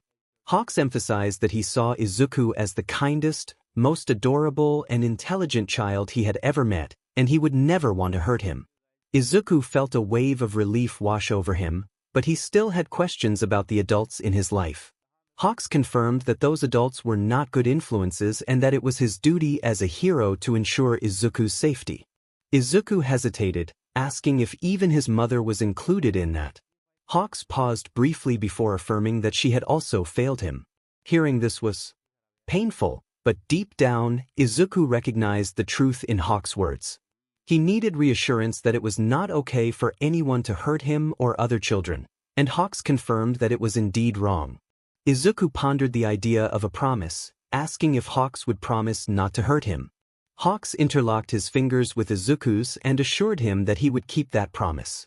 After a brief moment of silence, Hawks lifted Izuku up and looked into his green eyes, a familiar glint shining in his golden ones.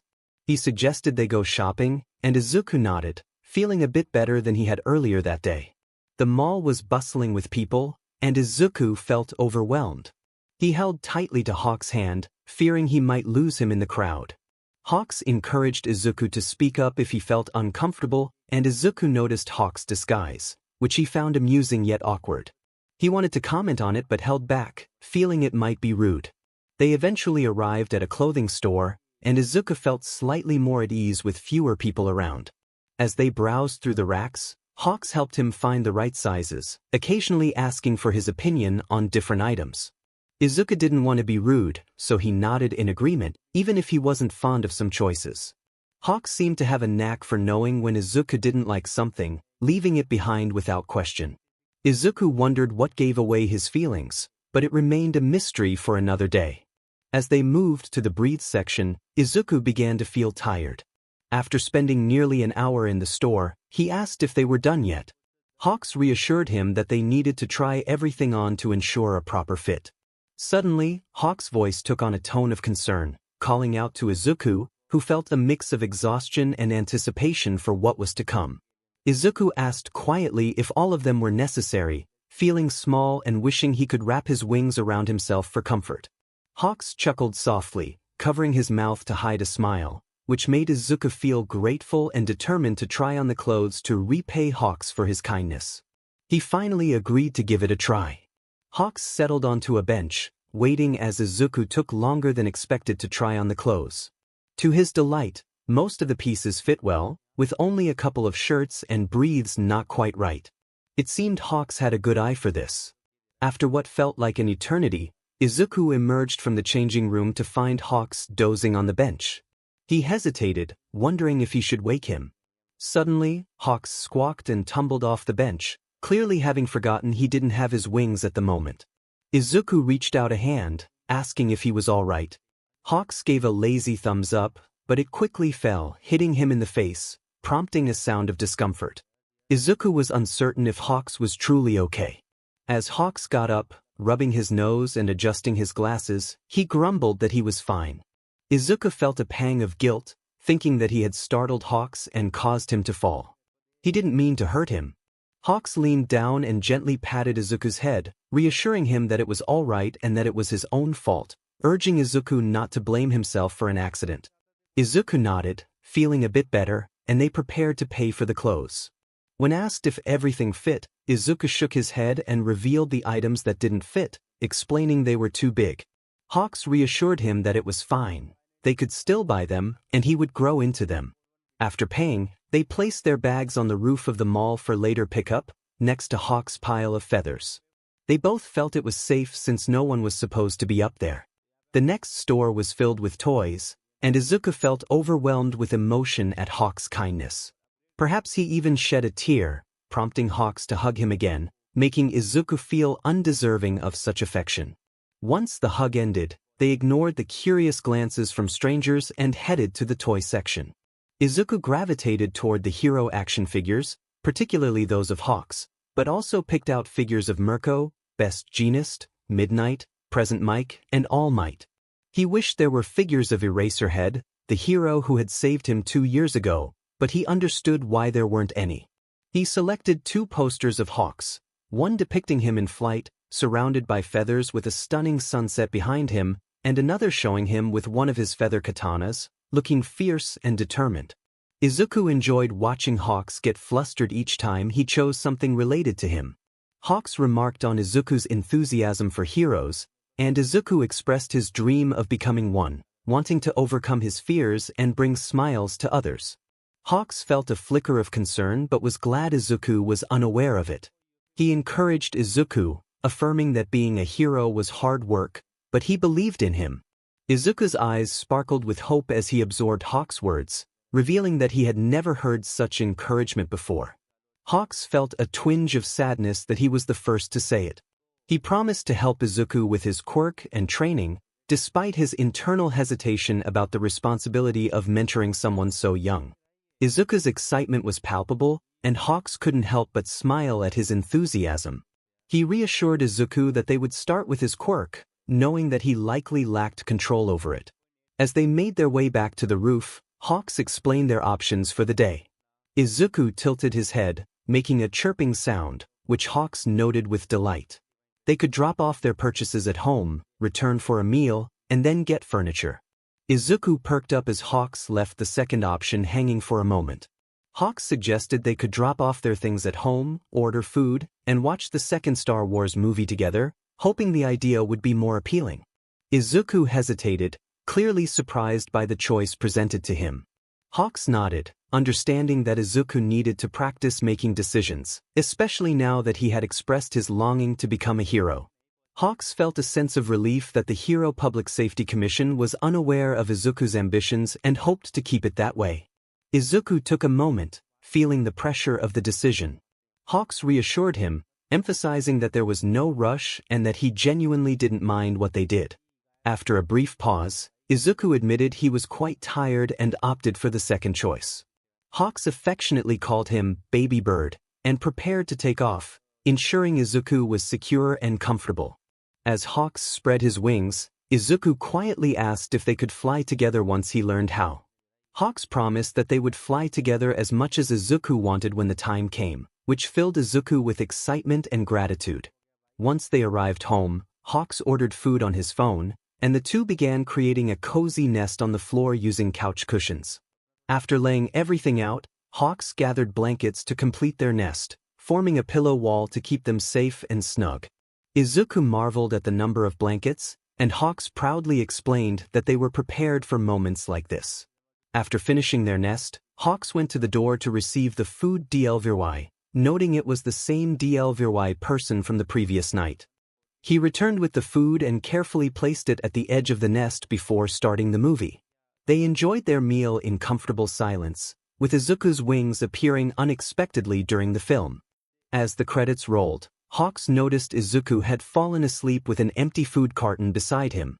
Smiling down at the sleeping boy, Hawks picked up the trash, reminding himself that the nest was a practical solution since he had forgotten to get a bed. After tidying up, Hawks made an important phone call. He dialed the detective's number and waited for a response. When the detective answered, Hawks greeted him cheerfully and explained that he needed to meet at the police station the next morning for a private matter. The detective expressed surprise, noting that Hawks was supposed to be in Fukuoka. Hawks insisted he could fly and explained that the meeting was important and confidential.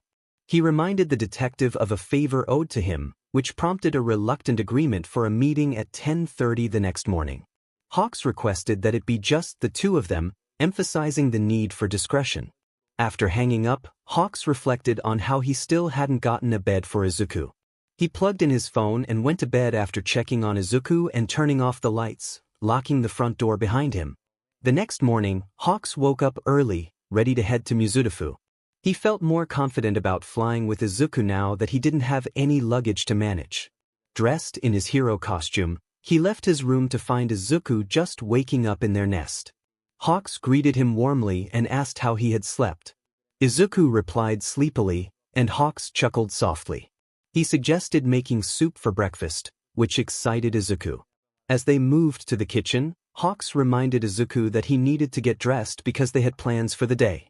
When Izuku asked where they were going, Hawks explained that they would meet one of his friends who could help address the issues with the adults in Izuku's life.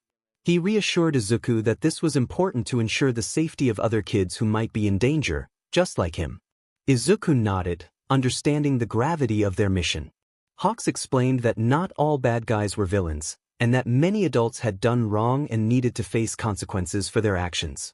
A look of understanding crossed Izuku's face as he nodded, seeking clarity. He asked if getting the bad adults in trouble would help save people.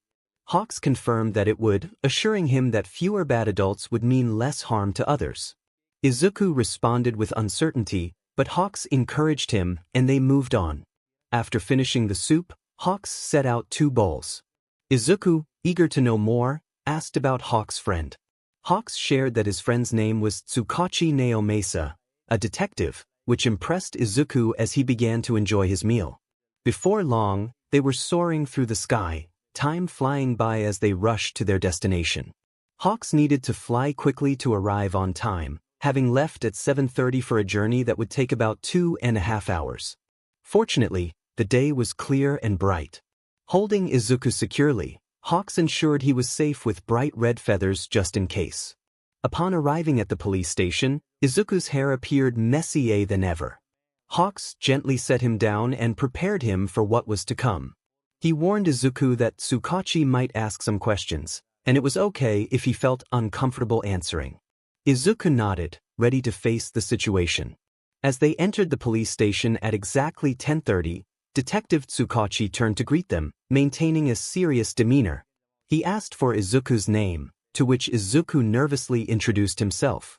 𝗧𝗂𝗁𝗵𝗲 gestured for them to follow him into the interrogation room, and 𝗧𝗓 squeezed Izuku's hand for reassurance, helping him feel a bit more at ease. Once inside the room, 𝗧𝗂𝗁𝗵𝗲 turned his attention to 𝗧𝗓, inquiring about the purpose of their visit. 𝗧𝗓 stated his intention to report child abuse and neglect concerning Izuku. Izuku tensed at the mention of the report, but 𝗧𝗓 placed a comforting hand on his head, which helped him relax slightly. 𝗧𝗂𝗁𝗵𝗲 asked if Izuku was willing to provide a statement, and 𝗧𝗓 nodded seriously. The detective then prepared to ask some serious questions, reminding Izuku that he could speak up if he felt uncomfortable. Izuku clung tightly to 𝗧𝗓's arm, feeling nervous but determined. After 𝗧𝗂𝗁𝗵𝗲 left the room briefly, 𝗧𝗓 took the opportunity to ruffle Izuku's hair and focus on the report. Izuku, still anxious, asked if 𝗧𝗂𝗁𝗵𝗲 would hurt him. 𝗧𝗓 reassured him that the detective was a friend who only wanted to help. When 𝗧𝗂𝗁𝗵𝗲 returned with a recording device, he explained his quirk, which allowed him to detect lies. Izuku, still holding on to 𝗧𝗓, nodded in agreement to proceed.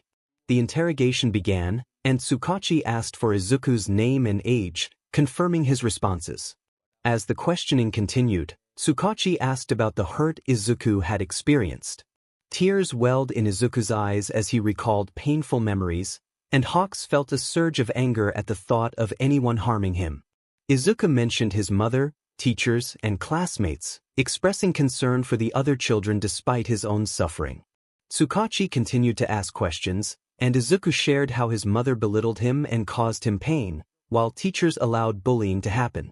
The tears flowed freely as he recounted his experiences, and 𝗧𝗂𝗁𝗵𝗲 remained gentle and supportive. After the interrogation concluded, 𝗧𝗂𝗁𝗵𝗲 announced that an investigation would be opened against 𝗧𝗂𝗵𝗲 Midoriya and 𝗓𝗪𝗓 Elementary. 𝗧𝗓, still processing the information, felt a mix of anger and determination. He expressed his longing to activate his emergency foster card for Izuku if 𝗧𝗂𝗁𝗵𝗲 was found guilty. 𝗧𝗂𝗁𝗵𝗲 acknowledged the request, impressed yet concerned about the implications. As they left the police station, 𝗧𝗓 turned to Izuku, kneeling to meet his gaze. He praised Izuku for his bravery, expressing pride in him. Izuku looked on the verge of tears, and 𝗧𝗓 couldn't tell if they were from happiness or fear, but he knew that Izuku had taken a significant step forward. Izuku felt disbelief wash over him as he processed 𝗧𝗓's words, asking if he was truly proud of him. 𝗧𝗓 embraced the tearful boy, offering comfort during this emotional moment. The young hero was showing remarkable bravery, and 𝗧𝗓 admired him for it. He expressed his pride, emphasizing how courageous and transformative Izuku's actions were. Sniffling, Izuku clung to 𝗧𝗓 even tighter, seeking solace. 𝗧𝗓 then had a brilliant idea to lift the boy's spirits. He suggested they go out for ice cream, and Izuku's eyes sparkled with excitement at the thought. Eagerly he responded with enthusiasm, and 𝗧𝗓 smiled as he stood up, taking Izuku's hand as they set off for their treat. Meanwhile, 𝗃𝗀 was consumed by worry. Her beloved Izuku had been missing for 4 days, and she felt helpless. Initially, she believed he would return, begging for forgiveness, but as time passed, her anxiety grew. She envisioned him coming home, perhaps a little worse for wear, but safe. The thought of having to cancel his doctor's appointment irritated her, though she was relieved she hadn't prepaid for the surgery meant to remove his quirk. She rationalized that it was for the best, and she believed Izuku would understand and forgive her, as he always did. As the hours turned into days, 𝗃𝗀's thoughts darkened. She imagined all the ways she could make him regret running away, punishing him until he begged for her forgiveness. The idea of him being hurt or in danger gnawed at her, and she considered the possibility that he might have been kidnapped. The thought of filing a police report loomed over her, but she hesitated, worried about what he might say. She wanted to protect him, but her frustration was palpable. By the 5th day, 𝗃𝗀 could no longer hold back. She decided to go to the police station, feeling a mix of anger and desperation. She put on a worried expression, ensuring she looked the part of a concerned mother. As she entered the station, the bell chimed, and a rather unappealing figure at the front desk greeted her. 𝗃𝗀 felt a wave of disgust but steeled herself to maintain her facade. Feigning tears, she expressed her distress about her missing son. The desk clerk, seemingly concerned, offered to get a detective to assist her. 𝗃𝗀 played her role well, crying harder to elicit sympathy. The clerk handed her a box of tissues, and she took a seat, cleaning her eyes as she waited for the detective. Moments later, a human detective approached her, ready to help. 𝗃𝗀 felt a flicker of hope as he asked about filling out a missing persons report. She provided her son's name, Midoriya Izuku, and the detective nodded, preparing to ask her questions. 𝗃𝗀 agreed eagerly, her hands twisting around the used tissue, feeling a mix of revulsion and determination as she focused on getting her son back. If Izuku were her son, he would never have left her side. 𝗃𝗀 pretended the tissue in her hand was something else entirely. The detective activated a device, though 𝗃𝗀 was unsure of its purpose. He began the questioning, asking for her son's name. 𝗃𝗀 replied, stating it was Midoriya Izuku, wondering if the detective was slow to understand since she had just provided the information. The detective continued, inquiring about the last time she had seen her son. 𝗃𝗀 hesitated, deciding to fabricate a detail to avoid revealing how long he had truly been missing. She didn't want to be labeled a neglectful parent. She was simply a weary mother managing a spirited child. The detective's eye twitched, which struck 𝗃𝗀 as unusual. He pressed on, asking what she had been doing at the time. She thought for a moment, placing a hand on her chin. She recounted a visit to the park after a doctor's appointment, explaining that she had turned her back for just a moment to get ice cream, only to find him gone. Tears began to well in her eyes as she spoke, feeling this narrative was plausible enough. The detective's eye twitched again, and 𝗃𝗀 wondered if he was under stress, which might explain his involuntary movements. She thought she might have something in her purse to help him, but quickly dismissed the thought. He asked how old her son was, and she replied that he was 8, soon to be 9. She felt a sense of relief in knowing that detail, as Izuku often reminded her of his upcoming birthday. The detective then inquired about her son's appearance. 𝗃𝗀 described him as small for his age, about 3.5 feet tall, attributing it to his quirk. In truth, she was unsure if that was the reason, but she kept that thought to herself. She noted his green hair, lighter and more unruly than hers, and his bright green eyes, shaped like her own. She mentioned his freckles and the baby fat on his cheeks, which made him appear younger than he was. The detective asked about his quirk, and 𝗃𝗀 stiffened slightly, feeling frustrated. Why did it matter? She had already provided a description. She explained that his quirk involved wings that were white with green speckles. 𝗃𝗀 struggled to recall the details of his wings, as she had never liked the quirk. She continued, saying that sometimes the wings were hidden, and he was surrounded by an intense cold that worried her about his health. The detective's eye twitched again, and 𝗃𝗀 found it increasingly difficult to focus on the questioning. He asked for clarification on what she meant by hidden. 𝗃𝗀 explained that his quirk, ghost wings, could phase in and out of reality, remaining attached to him but invisible. She fought the urge to express her disdain for the situation. The detective seemed intrigued, noting that it was a fascinating quirk. 𝗧𝗏𝗁 struggled to maintain her composure as she agreed, feeling a hint of irritation. He then asked if Izuku was safe at home, a question that caught her off guard. Did he suspect something? 𝗧𝗏𝗁 quickly assured him that her son was indeed safe and described him as the most loving child one could meet, brushing off the concern with a wave of her hand. The detective concluded the questioning, thanking her for her responses. 𝗧𝗏𝗁 felt a surge of urgency as she asked how long it would be until they began searching for her son. The detective sighed, reviewing his notes, and informed her that missing posters would be distributed the following day, pending the necessary artwork. 𝗧𝗏𝗁 expressed her gratitude, tears streaming down her face once more. The detective reassured her that it was his duty to assist. She then asked for his name, and after a moment of contemplation, he introduced himself as Detective 𝗧𝗂𝗁𝗍𝗵𝗍.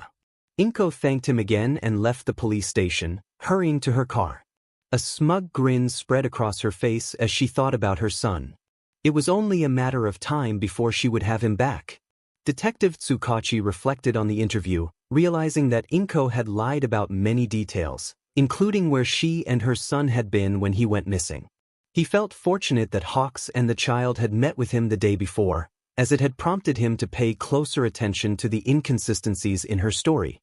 He sighed, feeling the weight of his quirk as he processed the lies she had told. As he reviewed the report, he contemplated his next steps, deciding to play along with her narrative for now, making it seem as though he was diligently working to find the child.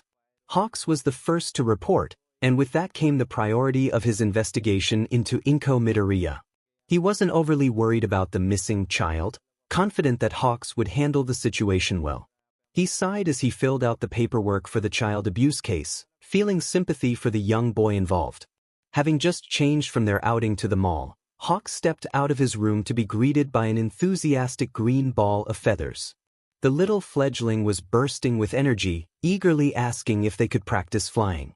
𝗧𝗏𝗧 felt a sense of relief that the child was becoming comfortable around him, although he was apprehensive about the bet he had made with Rumi. It seemed she was on track to win, and he really didn't want to lose 3,500 yen. Yet, if the boy warmed up to him quickly, perhaps that wouldn't be so bad after all. 𝗧𝗏𝗧 gently encouraged the child to settle down, suggesting that after lunch, he would teach him some basic wing movements and they could practice flapping. He stepped back to avoid being knocked over, holding onto Izuku's shoulders to prevent any accidents. The boy's eyes sparkled with excitement as he inquired if flapping would help him fly. 𝗧𝗏𝗧 felt a warmth in his heart. Seeing Izuku so happy was a joy. As 𝗧𝗏𝗧 rummaged through the fridge for food, he explained that their ability to fly depended on the strength of Izuku's wings. He noted that since the boy hadn't had much opportunity to fly before, his wing muscles were likely weak. However, he reassured Izuku that he was still small enough for it to be easy to build up the necessary strength in just a few days. Izuku's initial sadness at the mention of weak muscles faded when he learned that he could gain the strength he needed quickly. He eagerly asked what was for lunch, and 𝗧𝗏𝗧 suggested pancakes. The boy's excitement was palpable as he begged for the treat, and 𝗧𝗏𝗧 was pleasantly surprised by how comfortable Izuku was around him. It was heartwarming to see the child trust him enough to express his enthusiasm so freely. As 𝗧𝗏𝗧 prepared the pancakes, Izuku played with some action figures, particularly thrilled by the 𝗧𝗏𝗧 figures. 𝗧𝗏𝗧 felt a mix of embarrassment and pride, realizing that he was Izuku's favorite hero. The boy's joy was infectious, and 𝗧𝗏𝗧 couldn't help but feel a sense of accomplishment. Once the pancakes were ready, 𝗧𝗏𝗧 called Izuku to the table. They enjoyed a surprisingly good lunch, enhanced by syrup that masked any burnt flavor. After eating, they prepared to work on wing movements, control, and flapping. 𝗧𝗏𝗧 cleared a space in the living room, laying down padded blankets for safety. Izuku surprised 𝗧𝗏𝗧 with his natural ability to perform wing movements. It was impressive how quickly he adapted, and 𝗧𝗏𝗧 felt optimistic about their progress. However, he remained cautious, ensuring Izuku didn't lose his balance. The training session went well, lasting about 3 hours. 𝗧𝗏𝗧 lost track of time, caught up in Izuku's enthusiasm and the boy's endless questions.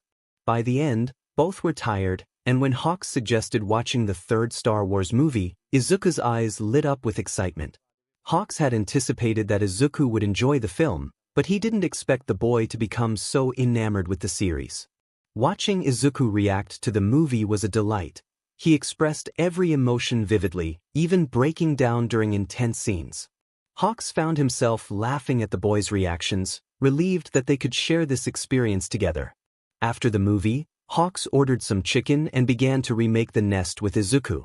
By the time they finished, the chicken had arrived, and when Hawks opened the door, he recognized the 𝗬𝗪𝐻𝗧𝗏 guy from previous orders. He wanted to chuckle at the coincidences but chose to keep it to himself and paid the man. The two settled in and began watching the movie. As the theme started, Hawks read the opening crawl, attempting to mimic an announcer's voice, reminiscent of present Mike. The film opened with an exhilarating space battle, causing Izuku to gasp in delight. Hawks tried to focus on the movie, but having seen it countless times, he found Izuku's reactions to be a spectacle of their own. It turned out to be a mistake for Hawks to watch this movie. Izuku became so overwhelmed with emotion that he cried loudly, and Hawks worried he might give himself a headache. Eventually, Izuku cried himself to sleep in Hawks' arms. As Hawks attempted to rise, he paused when Izuku's hand clung tightly to his sleeve. Sighing, he realized this was one of those moments where escape was impossible. He lay down beside Izuku, accepting his fate, knowing this was the consequence of inadvertently putting Izuku through such emotional turmoil with the film. Hawks awoke to find an empty nest. He cracked open an eye upon hearing thuds around the apartment and discovered Izuku flapping his wings, jumping around in an effort to take flight. He looked frustrated yet determined. Hawks felt a twinge of guilt but was also proud that Izuku was practicing. It seemed he had been at it for a while, as the movements he struggled with yesterday were nearly flawless now. Hawks smiled softly as he watched Izuku stumble repeatedly, growing angrier and more disheartened with each fall. He could see the glimmer of tears in Izuku's eyes. Realizing it was time to intervene before things escalated, Hawks yawned and stretched dramatically, looking at Izuku with sleepy eyes. He greeted Izuku, who responded with an angry tone, not bothering to meet his gaze, though Hawks knew it wasn't directed at him. Hawks stood and approached Izuku, who sat cross-legged with a puffed-up face. He crouched down beside him and gently rubbed his back to offer comfort. Concerned, Hawks asked what was wrong. That seemed to break the dam, and Izuku burst into tears, reaching out to hug Hawks and sobbing into his shoulder. Hawks continued to soothe him, feeling a mix of sympathy and determination. Izuku expressed his frustration about not being able to fly despite training since early morning. Hawks checked the time and realized it was much later than Izuku thought. He reassured Izuku that he was making excellent progress and that he would likely be able to fly by the end of the week. Hope began to replace despair in Izuku's eyes as he asked if Hawks truly believed that. Hawks affirmed his confidence and suggested they take a break, noting that Izuku had been training for hours. Izuku nodded and settled on the couch, waiting for Hawks to put on a hero show that would be entertaining yet appropriate for him. 3 hours later, as Hawks relaxed while watching the show, he was startled when his phone rang. Izuku paused the show and turned his attention to Hawks. Hawks asked Izuku if he remembered the detective from yesterday. Izuku struggled with the detective's name, which Hawks found endearing. Hawks explained he needed to take the call and asked if Izuku could watch the show alone for a bit. Izuku gave a quick thumbs up and returned to the television. Hawks hurried to his room, answered the phone, and greeted the detective. 𝗧𝗏𝗁 quickly informed Hawks that Midoriya had filed a missing persons report for Izuku but had lied about several details. Hawks felt a surge of disbelief as he processed the implications of her lies regarding Izuku's safety and whereabouts. 𝗧𝗏𝗁 confirmed that he would begin an investigation and would need evidence. Hawks asked if that would be difficult, to which 𝗧𝗏𝗁 replied it shouldn't be. After a brief silence, he advised Hawks to keep an eye out for any missing person reports that might come in. Hawks acknowledged that the reports might not reach Fukuoka, but 𝗧𝗏𝗁 reminded him that people would. Hawks thanked the detective and hung up, pondering how Izuku would react to the news. He called for Izuku, who paused the show and came over. Taking a deep breath, Hawks sat down and recounted the conversation with 𝗧𝗏𝗁. When he finished, Izuku hugged him tightly, expressing his gratitude. Hawks smiled, hidden from Izuku's view.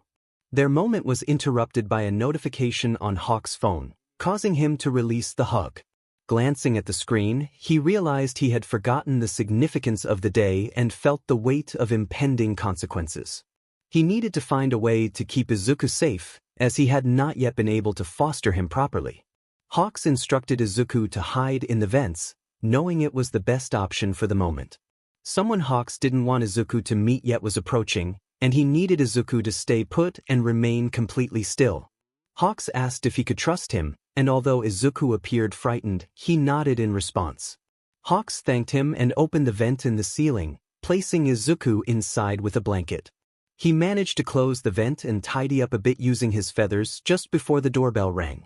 Izuku adjusted himself in the vent, trying to get comfortable while remaining as quiet as possible. He was grateful that the vents were spacious and that he was small enough to fit inside.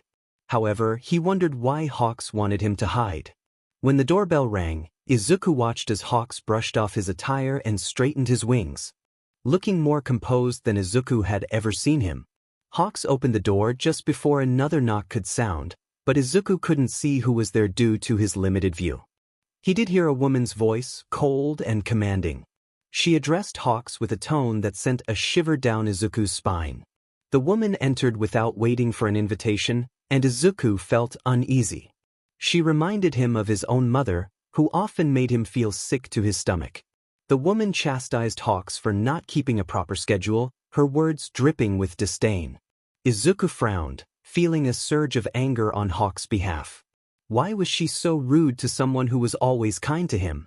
Ignoring Hawks' attempts at small talk, the woman focused on the action figures in the room, questioning why they were there. Hawks hesitated, explaining that he had planned to foster a child. The woman's glare was fierce, and Izuku felt a knot form in his stomach.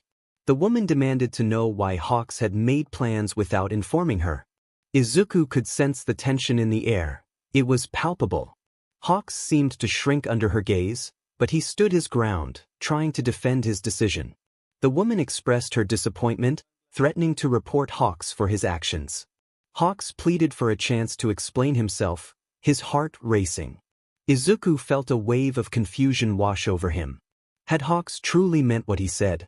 The idea that he was merely a means to an end, a way to boost Hawks' popularity, struck Izuku like a blow. Tears filled his eyes as he pushed away a feather that brushed against his cheek, feeling betrayed and hurt. He had trusted Hawks, and now it felt as if that trust had been shattered. He couldn't bear the thought of being just another pity case. Silent tears streamed down his face as he tried to block out the hurtful words he had overheard. Hawks, meanwhile, felt a heavy weight of regret settle on his shoulders. He had not intended to hurt Izuku, but he knew he had made a mistake. He flew up to the vent, hoping to comfort the boy, only to be met with a cold rejection. Izuku shouted for him to go away, his voice filled with a mix of anger and despair. It broke Hawks' heart to hear such pain directed at him. Despite the hurt, Hawks remained close, pleading for Izuku to listen. He felt as if he were suffocating under the weight of his own mistakes. He had never wanted to cause Izuku this kind of pain. Hours passed, and Hawks remained by the vent, anxiously waiting for any sign of Izuku. The silence was deafening, broken only by Izuku's quiet sobs. Hawks realized he had messed up badly and didn't know how to fix it. He decided to give Izuku some space, hoping that perhaps some privacy would help. As he landed on the ground, he looked up at the vent one last time, feeling a deep sense of loss. Izuku still hadn't moved, and Hawks feared he might have lost him for good. He felt his heart shatter as he realized he had broken his promise. In a moment of desperation, he had uttered some careless words to his handler, hoping to prevent her from taking Izuku away. Ironically, in trying to keep Izuku close, he had pushed him further away. The weight of his actions felt like a fresh wound, and he longed to retreat from the world. Yet, he was the adult in this situation and had to take responsibility instead of shifting the burden onto someone else, as he often did. He needed to give Izuku space and hope for forgiveness. Izuku's trust in adults was already fragile, and Hawks had only worsened that fragility. He wouldn't blame Izuku if he never forgave him. Hawks made his way to the couch and sank into it, forcing himself to delve deeper into his thoughts to find a solution. However, his mind kept circling back to the same realization: the problem was himself. He was the one who had ruined everything and hurt Izuku, destroying any hope of regaining his trust. It was entirely his fault, and he felt powerless to fix it. He had told 𝗵𝗃 that he didn't know how to care for children, and she had laughed. But it wasn't her fault for his decision to proceed. No, it was entirely his responsibility, and he was merely deflecting blame onto someone innocent to feel better about himself. He couldn't recall a time when he had taken the blame for anything. He usually laughed it off and passed it on to the villain. But this time was different. He had no one else to blame but himself, a concept he found uncomfortable. He hated this feeling, hated himself for hurting Izuku, and felt anger toward the 𝗵𝗃𝗄𝐵𝗍. His thoughts were interrupted by a hand resting on his shoulder. He wondered if it was Izuku, but it felt like an adult's hand. Perhaps it was Takano, but she needed to wear gloves due to her quirk. Hawks didn't bother to look. If he was to be taken away, so be it. Izuku despised him anyway, and he couldn't fault him for that. It was amusing how one child he had known for less than a week had changed him so profoundly, while he felt he had changed so little. He heard a familiar voice, feminine yet low, and curiosity compelled him to turn. To his surprise, it was 𝗵𝗃. He was shocked to see her. She lived 2 hours away. What time was it? He glanced at the vent, which was closed, but he could still see Izuku's shape inside, hopefully asleep after a long day filled with frustration. Perhaps this was all just a bad dream, and when he woke up, Izuku would be there, practicing his flying. 𝗵𝗃 asked if she could sit down, and Hawks shrugged, indifferent at this point, patting the nest he and Izuku had made together. He wondered if this would be the last time they would create a nest together. Why was he acting as if this was a breakup? Izuku was still there, albeit not talking to him. He was safe, away from Inko. 𝗵𝗃 expressed her concern after noticing he had missed all her phone calls. Hawks opened his mouth to respond, but no words came out. Tears welled in his eyes as he closed his mouth again. He had been able to talk for hours before, so why was he silent now? Was it the constriction in his throat, the guilt, or the pain? He had been trained to be stronger than this, but this situation was different. He stared at his hands, finding it too difficult to meet 𝗵𝗃's gaze. He needed to be the adult, to own up to his actions, even if it felt unbearable. Finally, he managed to loosen the chains around his throat just enough to speak. He admitted to 𝗵𝗃 that he had messed up badly and that an apology wouldn't suffice to fix it. The words came out quietly before the weight returned, tightening around his throat. He buried his face in his knees, allowing a few tears to fall.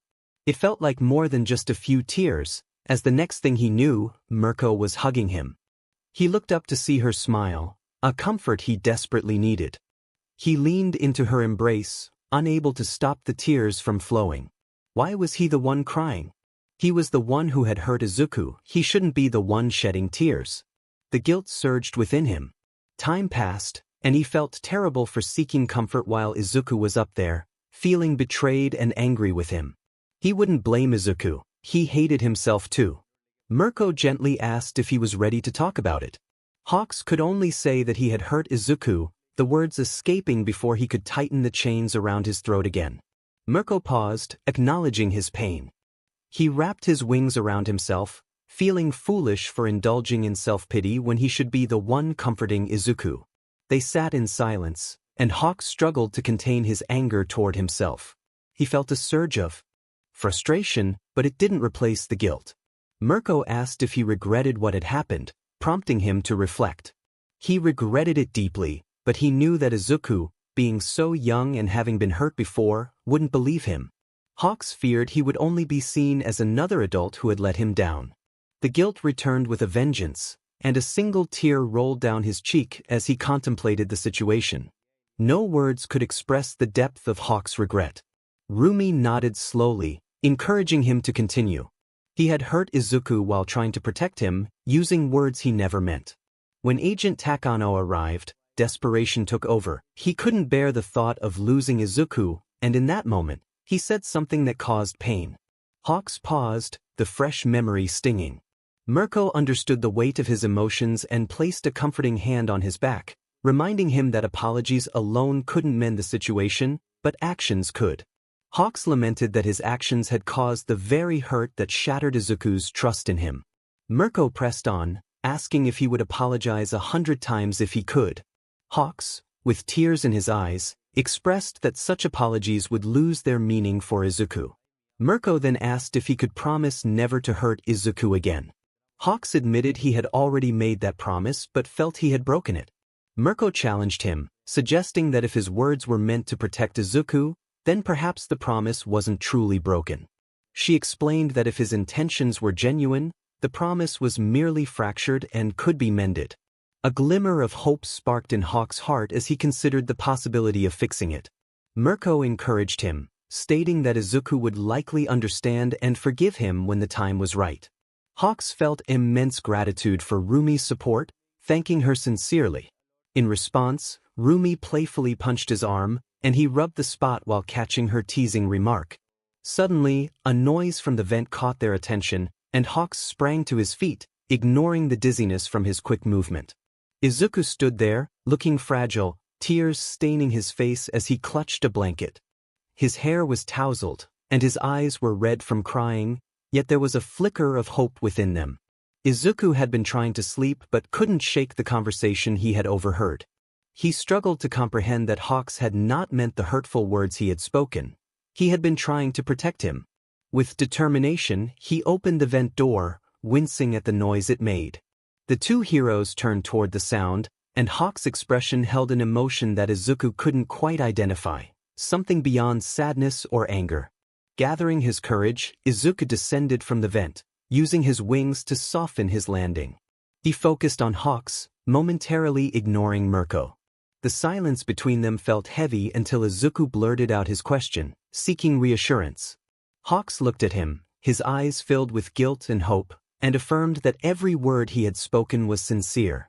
𝗧𝗵𝗲 knelt down, placing his fist over his heart and his other hand on his knee, tears beginning to flow. He expressed his deep remorse, explaining that he had never intended to hurt Izuku and had only wanted to protect him. His voice trembled as he spoke, and he acknowledged that he understood if Izuku couldn't forgive him, but he would never stop apologizing. Izuku felt a rush of emotions at 𝗧𝗵𝗲's words, and before he knew it, he was running toward him. He leapt into 𝗧𝗵𝗲's embrace, burying his face in the older hero's shirt, overwhelmed by the feelings of safety and warmth. His hands instinctively clutched 𝗧𝗵𝗲's shirt as he sought comfort, and 𝗧𝗵𝗲 wrapped his wings around him, holding him close. In that moment, Izuku felt the tears on his head but cared little, finding solace in the connection they shared. 𝗧𝗵𝗲 felt deep remorse for the hurtful words he had spoken. His intention had been to protect Izuku from the harsh adult who had yelled at him. Izuku struggled to believe that anyone could be so kind, yet 𝗧𝗵𝗲 continually proved him wrong. Despite his doubts, Izuku accepted 𝗧𝗵𝗲's apology, feeling the weight of their shared emotions. He noticed 𝗵𝗃𝗀 leaving but didn't dwell on it. Right now, both he and 𝗧𝗵𝗲 were filled with regret, with Izuku leaning against 𝗧𝗵𝗲, tears in his eyes. Time seemed to stretch as they held each other, their wings enveloping one another. It was 𝗧𝗵𝗲 who finally broke the silence, expressing his heartfelt apology. His voice was sincere, filled with genuine remorse. Izuku felt a pang of guilt but shook off the feeling. He wanted to forgive 𝗧𝗵𝗲, truly, but he also feared being hurt again. Lifting his head from 𝗧𝗵𝗲's chest, he clung to the back of 𝗧𝗵𝗲's shirt, searching his eyes for reassurance. With a trembling voice, he asked for a promise, lifting his pinky. 𝗧𝗵𝗲 looked taken aback, a mix of shock and guilt crossing his face, emotions that Izuku struggled to comprehend. Yet he vowed never to hurt Izuku again, sealing their promise with a pinky swear. Izuku nodded, exhaustion washing over him. He whispered his forgiveness, feeling 𝗧𝗵𝗲 stiffen slightly at the words. A gentle hand began to slide his hair, lulling him closer to sleep. 𝗧𝗵𝗲's soft words, urging him to rest, were the last thing Izuku heard before drifting off, comforted by the presence of someone he believed he could trust. 𝗧𝗵𝗲 carefully placed Izuku in the nest, covering him with a blanket. He was overwhelmed with joy that Izuku had forgiven him. It felt surreal, but he cherished the moment, dismissing any concerns about what others might think. Izuku was his little bird. Suddenly, his phone rang, breaking the peaceful atmosphere. He hoped it wouldn't wake Izuku as he answered. The detective, 𝗧𝗂𝗁, informed him that they needed both him and Izuku to come in the next day for some questions regarding Izuku's home life. Hawks understood the importance of gathering evidence against 𝗧𝗂𝗁, and despite the slow process, he was willing to cooperate. They agreed on a time, and after hanging up, Hawks felt a sense of dread settle in his chest, an unsettling feeling that he couldn't quite shake off. As the night wore on, he prepared for bed, checking on Izuku to ensure he was sound asleep before retreating to his own room. He whispered a soft goodnight, closing the door gently behind him, though the feeling of unease lingered. Meanwhile, 𝗧𝗂𝗁 received a call from the detective that evening, informing her that they had found evidence regarding Izuku's whereabouts. A sinister grin spread across her face as she plotted her next move. She decided to go in the next day instead of waiting, eager to reclaim her son. It had been almost 6 days since he had gone missing, and she was determined to punish him for what she perceived as his disobedience. In her mind, she envisioned a return to their former family dynamic, convinced that Izuku would forgive her once again. 𝗧𝗂𝗁, on the other hand, prepared for the following day, hoping to gather as much information as possible to build a case against 𝗧𝗂𝗁. He knew she was clever, hiding any signs of abuse, and he needed Izuku to open up about his situation. With a pen in hand, he pondered his next steps, determined to protect the young boy. The next morning, Hawks woke early to prepare Izuku for the day. He was surprised to find Izuku awake, rubbing his eyes and yawning.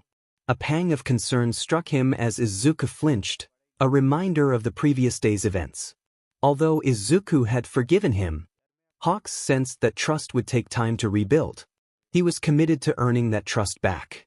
With a warm greeting, Hawks headed to the kitchen to make breakfast, while Izuku chirped and fluttered over, his wings flapping slightly. Hawks wanted to smile at the sight but held back, focusing instead on making the day better for both of them. Izuku was diligently practicing every chance he got, trying to 𝗵𝗧𝗍 the art of flight. Hawks turned to him, asking if they could return to the police station they had visited a few days prior to answer more questions. Izuku nodded enthusiastically, his eyes sparkling with excitement as he requested to bring a toy this time. He wanted to ensure he wouldn't be bored during their visit. Hawks agreed but reminded him to be careful not to drop it since he would be carrying Izuku again. With a cheerful demeanor, Izuku picked up a Hawks action figure and began posing it, his focus entirely on the toy. Hawks felt a twinge of embarrassment, realizing that this was likely the toy Izuku would be bringing along. Their breakfast had been simple, consisting of miso soup, bread, and fruits. Hawks noted Izuku's fondness for strawberries and considered preparing a snack pack for their flight, ensuring Izuku wouldn't go hungry while at the police station. After finishing his meal, Izuku asked if he should get ready. Hawks noticed how Izuku seemed to light up every time he provided him with breakfast. He encouraged Izuku to prepare, reminding him not to forget the toy.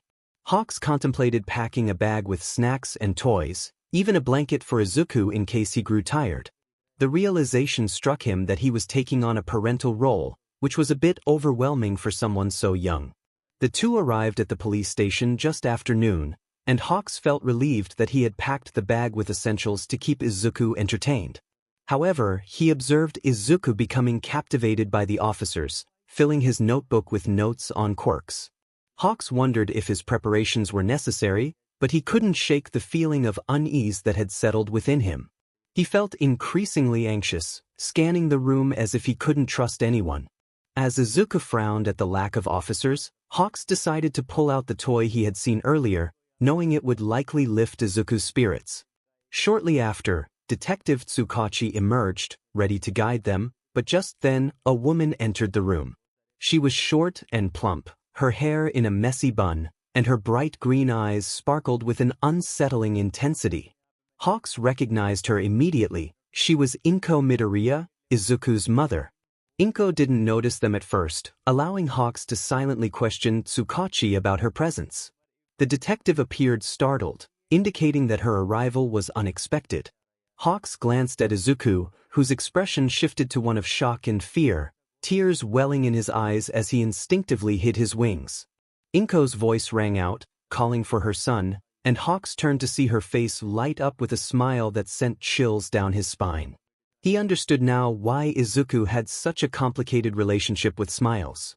Inko rushed toward Izuku, scooping him up before Hawks could react. The toy slipped from Izuku's hands, and Hawks felt paralyzed, unable to move as he watched the scene unfold. Izuku's face drained of color, and he looked at Hawks with a mixture of sadness, betrayal, and fear, as if pleading for help. Inko expressed her gratitude to Dsukauchi for finding her son, but Hawks sensed something off about her emotions. As she insisted on taking Izuku home, he nodded through his tears, and before Hawks could intervene, she whisked him away in a car. Hawks picked up the toy Izuku had dropped, his heart heavy with despair. Izuku was gone, taken away in an instant, and Hawks felt a wave of helplessness wash over him. He had failed to protect him, breaking his promise in less than a day. Shaking with anger, Hawks confronted Dsukauchi, demanding to know where Izuku had been taken. The detective's response only fueled Hawks' frustration, and in a moment of rage, he struck Dsukauchi. He didn't care about the consequences. All that mattered was that Izuku was in danger, taken by someone who had harmed him before. Hawks implored Dsukauchi for the address, knowing that Izuku wouldn't be safe until he was away from Inko. He was determined not to fail Izuku again. He wouldn't be safe with that woman. The detective appeared to be considering all his options, and finally nodded. Hawks felt a sense of relief as the detective promised to return, instructing him to wait. As the detective walked away, Hawks took the opportunity to breathe and calm himself, determined not to lose Izuku again. He stood there, anxiously chewing his cheeks, feeling the slight pressure of his fangs. After what felt like an eternity, Dsukauchi returned. Hawks glared at him, feeling a small thrill at the bruise forming on the detective's face. He had caused that. Taking the paper from Dsukauchi, Hawks burst through the door of the police department and took off before anyone could react. He soared into the sky, searching for the fastest air current. Inko Midoriya must have been speeding, as the house was only 15 minutes away, yet Hawks saw no sign of the car Izuku had been taken in. He pushed himself faster than he had ever gone before, driven by desperation. 5 minutes later, after what felt like an eternity, Hawks finally arrived at the Midoriya home. He practically broke down the door, ignoring the overwhelming smell of alcohol. His eyes widened as he took in the chaotic scene. The house was a disaster, reminiscent of his own troubled childhood. Alcohol bottles littered the floor, some shattered, their contents staining the walls that had yellowed from neglect. He shuddered at the thought of the dark stains contrasting against the faded walls. It didn't take long for him to find Izuku, who was in the living room. Hawks took a deep breath as he approached. There was Izuku, hunched over on his knees, staring blankly ahead, tears streaming down his face. It had only been about 20 minutes since Izuku was taken, yet so much had happened. Hawks felt a surge of emotion as he rushed to hold Izuku, wrapping his wings around the small boy. The embrace seemed to pull Izuku back to reality. He looked up at Hawks, his voice barely a whisper, filled with disbelief that Hawks had come for him. Hawks asked if Izuku was okay, and after a slow nod, he inquired about what had happened and why Inko appeared to be unresponsive. The silence stretched painfully between them, but Hawks knew Izuku needed time. It felt like hours, heavy and suffocating, weighing on both their hearts. Finally, Izuku's quiet voice broke through the stillness, confessing that he had caused the incident. Hawks was taken aback, struggling to comprehend what Izuku had just said. He glanced at Inko, and if Izuku hadn't spoken, he would have assumed she was merely unconscious due to the alcohol. But the truth struck him hard. Izuku, who was still learning to harness his abilities, had been pushed to desperate measures. Hawks felt a mix of shock and concern. Izuku's frantic apologies filled the air, and Hawks held him tightly, rubbing his back to help him breathe steadily amidst the lingering scent of alcohol. He reassured Izuku that it was okay, that it had been an accident. After a while, Izuku calmed enough to speak, though he still looked traumatized. Hawks gently encouraged him to share what had happened. Izuku nodded, taking a deep, shuddering breath before asking if he could trust Hawks with something important. Hawks promised he could, and they made a pinky promise together. Izuku then revealed that his quirk was more complex than just wings. It was called phantom wings, which allowed his wings to phase in and out of reality. As Izuku explained, Hawks listened intently. The boy described how his quirk could potentially heal injuries by transferring life force from one person to another, but it required him to willingly give up a feather.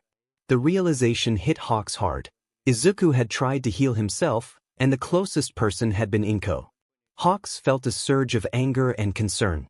He held Izuku tightly, sending a quick message to 𝗧𝗏𝗁, who was apparently just outside. It felt like only moments had passed since he had arrived. Izuku's fear of facing consequences for an accident was palpable, but Hawks reassured him that he wouldn't go to jail for something that had been unintentional. Just then, 𝗧𝗏𝗁 entered the house, his eyes widening at the scene before him. Hawks quickly shushed him, knowing that Izuku didn't need to be overwhelmed again. 𝗧𝗏𝗁 stood quietly, waiting for Hawks to provide an explanation. As Hawks adjusted himself to stand, he turned to face 𝗧𝗏𝗁, who seemed unaware of Inko's lifeless form. Hawks' eyes widened in realization, and he quickly looked back at 𝗧𝗏𝗁, whose expression was filled with suspicion. Hawks shook his head, causing 𝗧𝗏𝗁 to appear confused. He had every right to be confused. Hawks was on the verge of revealing what had happened when he froze. He had promised Izuku he wouldn't tell anyone. 𝗧𝗏𝗁 had an uncanny ability to detect lies, and Hawks knew he couldn't deceive the detective. Yet, he also couldn't betray his promise. The thought of being accused of murder and losing his hero license weighed heavily on him. Who would care for Izuku then? Certainly not the foster system. Just then he felt a gentle tug on his shirt. Looking down, he saw Izuku, who seemed to understand the gravity of the situation. Izuku suggested that Hawks could share the truth with 𝗧𝗏𝗁, but only him. Hawks nodded and approached 𝗧𝗏𝗁, stating firmly that it wasn't his fault and that it needed to remain a secret. 𝗧𝗏𝗁 agreed to keep it confidential. Hawks explained that, according to Izuku, his quirk had inadvertently caused Inko's death. Izuku, still uncertain about the details, mentioned that his quirk could transfer life forces from uninjured individuals to those who were injured, but it required a feather to work. Izuku confirmed that the feather needed to undergo a transformation, turning a golden color, though he didn't fully understand how it happened. 𝗧𝗏𝗁's expression shifted as he pieced together the implications. He decided to record the incident as an overdose, noting the presence of alcohol and the lack of visible injuries. He assured them that it would remain a secret as he began calling for a dispatch team to handle the situation. As he turned to leave, Hawks expressed his gratitude, prompting 𝗧𝗏𝗁 to glare at him, his eyes narrowing at the playful nickname. Curiosity piqued, 𝗧𝗏𝗁 asked Izuku why they wanted to keep this a secret. Izuku, feeling tense, explained that he didn't want to be labeled a freak and feared his mother would have reacted harshly if she discovered the truth about his quirk. 𝗧𝗏𝗁 nodded in understanding and stepped out, leaving Hawks feeling a mix of emotions. Once they arrived at the Mizudafu Police Department of Japan, Hawks inquired if he could finally use his foster card for Izuku. 𝗧𝗏𝗁 sighed, acknowledging that now that Izuku was an orphan he could indeed use it. Hawks froze, processing the weight of 𝗧𝗏𝗁's words. He had forgotten that he had previously mentioned Izuku's father had died in an accident. 𝗧𝗏𝗁 explained that Izuku's father had perished in a construction accident years ago, though rumors suggested it may not have been an accident at all. As 𝗧𝗏𝗁 began working on paperwork, he asked if Hawks wanted to update Izuku's file regarding his quirk. Hawks firmly declined, worried that if the Hero Public Safety Commission learned about the true extent of Izuku's abilities, they would take him away without hesitation. 𝗧𝗏𝗁 continued with his paperwork, then asked if Hawks planned to adopt Izuku. Hawks admitted he had grown very attached to him and couldn't imagine not adopting him. He expressed concern about what Izuku might want, hoping he would choose to stay rather than go to an orphanage. 𝗧𝗏𝗁 assured Hawks that he would handle the necessary paperwork to legally allow him to foster Izuku and encouraged him to go home. Hawks chirped happily, thanking 𝗧𝗏𝗁 before leaving to wake Izuku. Gently shaking Izuku, Hawks urged him to wake up. Izuku groaned, opening his eyes sleepily and asking for a few more minutes. Hawks enticed him with the promise of snuggling at home, eating chicken, and watching a movie, which instantly motivated Izuku to jump up with excitement. As Izuku sprang off the couch, Hawks chuckled, causing Izuku to flinch and instinctively shield himself. Realizing the unintended reaction, 𝗧𝗓 approached the boy, who expressed his fear of being hurt. 𝗧𝗓 felt a wave of guilt wash over him and pulled Izuku into a comforting hug, asking what had caused his aversion to smiles. Izuku looked down, tears welling in his eyes as he recounted how his mother would smile in a way that terrified him before she hurt him. 𝗧𝗓 held him tighter, feeling a deep sense of sorrow for the pain Izuku had endured. Izuku shook his head, expressing uncertainty. 𝗧𝗓 responded, shaking his own head in return. He conveyed that it was not okay and expressed his sorrow for Izuku's feelings, promising not to smile until Izuku felt comfortable. Izuku immediately disagreed, insisting that 𝗧𝗓 should not stop smiling because of him. 𝗧𝗓 gently placed a finger over Izuku's lips, reassuring him that he would not hurt him and would keep his promise to smile. Izuku appeared defeated but nodded in acceptance, agreeing to 𝗧𝗓's insistence. With a newfound brightness, Izuku followed 𝗧𝗓 as he unfurled his wings and leapt into the air, holding Izuku tightly in his arms, backpack in hand. They arrived home at 5:13, having just finished reorganizing their nest when the doorbell rang. 𝗧𝗓 announced that the food had arrived, and Izuku chirped in excitement, sitting up from where he was nestled in the nest. 𝗧𝗓 opened the door and paused. It was the same 𝗧𝗵𝗲 driver he had seen multiple times before. This time, he noticed the driver's severe burns and the staples that marked the edges of the injuries. The driver had piercing blue eyes and spiky black hair, giving him an unexpected charm that surprised 𝗧𝗓. The 𝗧𝗵𝗲 driver cleared his throat, looking expectantly at 𝗧𝗓, who realized he needed to pay. He retrieved the necessary yen, along with a tip, and cleared his own throat. The driver noted that he had delivered to this address before, and 𝗧𝗓 felt embarrassed for not remembering. 𝗧𝗓 asked for the driver's name, feeling a bit flustered. The driver responded with a hint of amusement, revealing his name was 𝗧𝗵𝗲. 𝗧𝗓 thanked him for the 𝗧𝗵𝗲, and 𝗧𝗵𝗲 remarked on 𝗧𝗓's surprising ability to maintain his weight despite the frequency of his orders. 𝗧𝗓 defended himself, insisting he exercised, while 𝗧𝗵𝗲 snorted in disbelief. 𝗧𝗓 introduced himself, and 𝗧𝗵𝗲 acknowledged him as a well-known hero. Just then, Izuku wrapped his small arms around 𝗧𝗓's leg, prompting 𝗧𝗵𝗲 to inquire about the child. 𝗧𝗓 explained that he was fostering Izuku, and 𝗧𝗵𝗲 prepared to leave, mentioning he had more deliveries to make. Before he could walk away, Izuku expressed his gratitude, addressing 𝗧𝗵𝗲 respectfully. 𝗧𝗵𝗲 paused, amused, and corrected Izuku by introducing himself again. Izuku thanked him once more, and 𝗧𝗵𝗲 departed, leaving 𝗧𝗓 to close the door while faint footsteps echoed as 𝗧𝗵𝗲 walked away. 𝗧𝗓 picked up the food and asked who wanted to watch the fourth movie. Izuku eagerly raised his hand, and 𝗧𝗓 chirped in delight. After the movie ended, Izuku appeared half asleep, but 𝗧𝗓 could no longer delay the conversation he needed to have. He called out to Izuku, who turned to him with a curious chirp.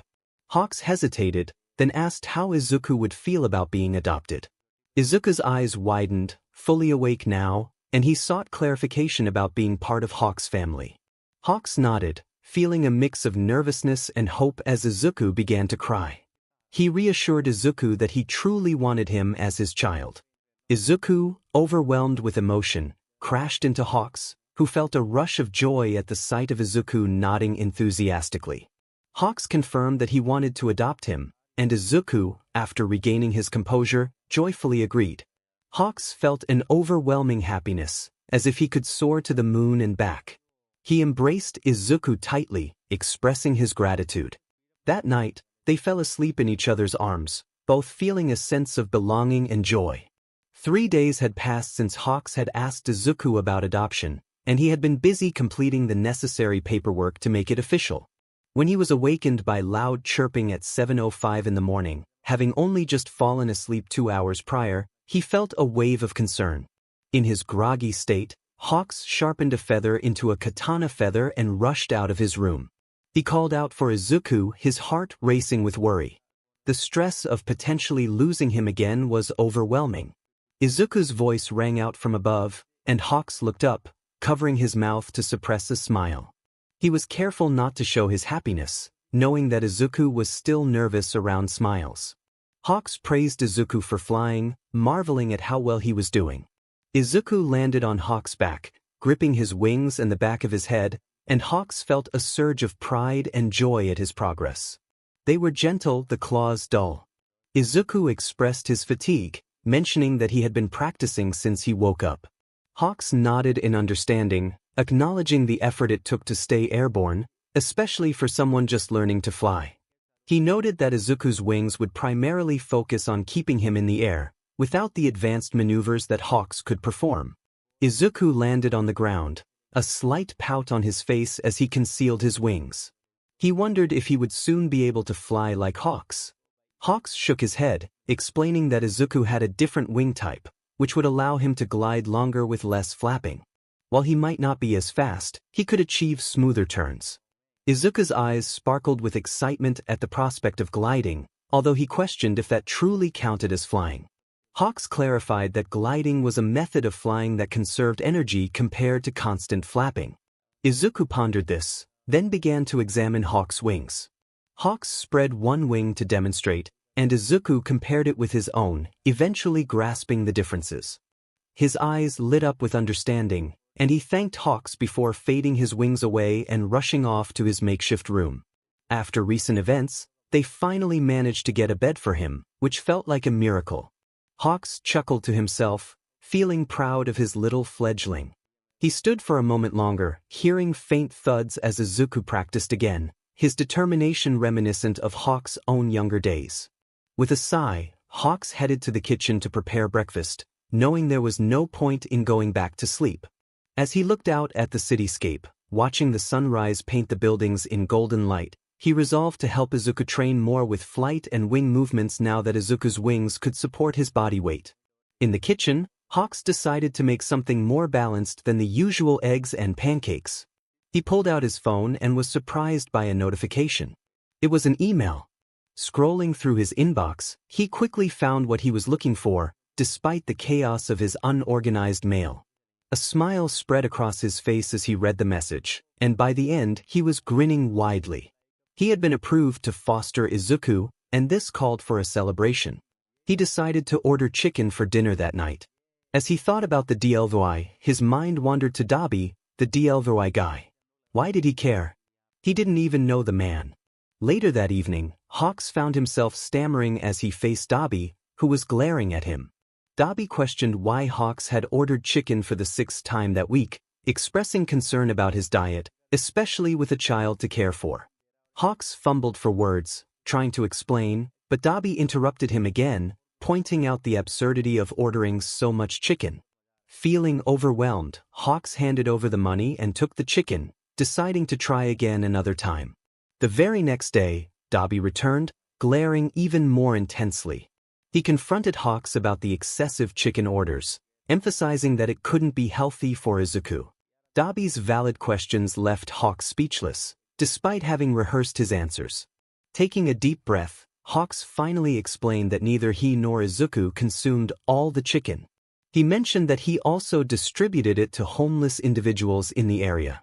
𝗬𝗵𝗲's scowl deepened, and he remarked on Hawks' heroism with a hint of sarcasm. Feeling defeated, Hawks admitted that he found 𝗬𝗵𝗲 interesting and wanted to be friends.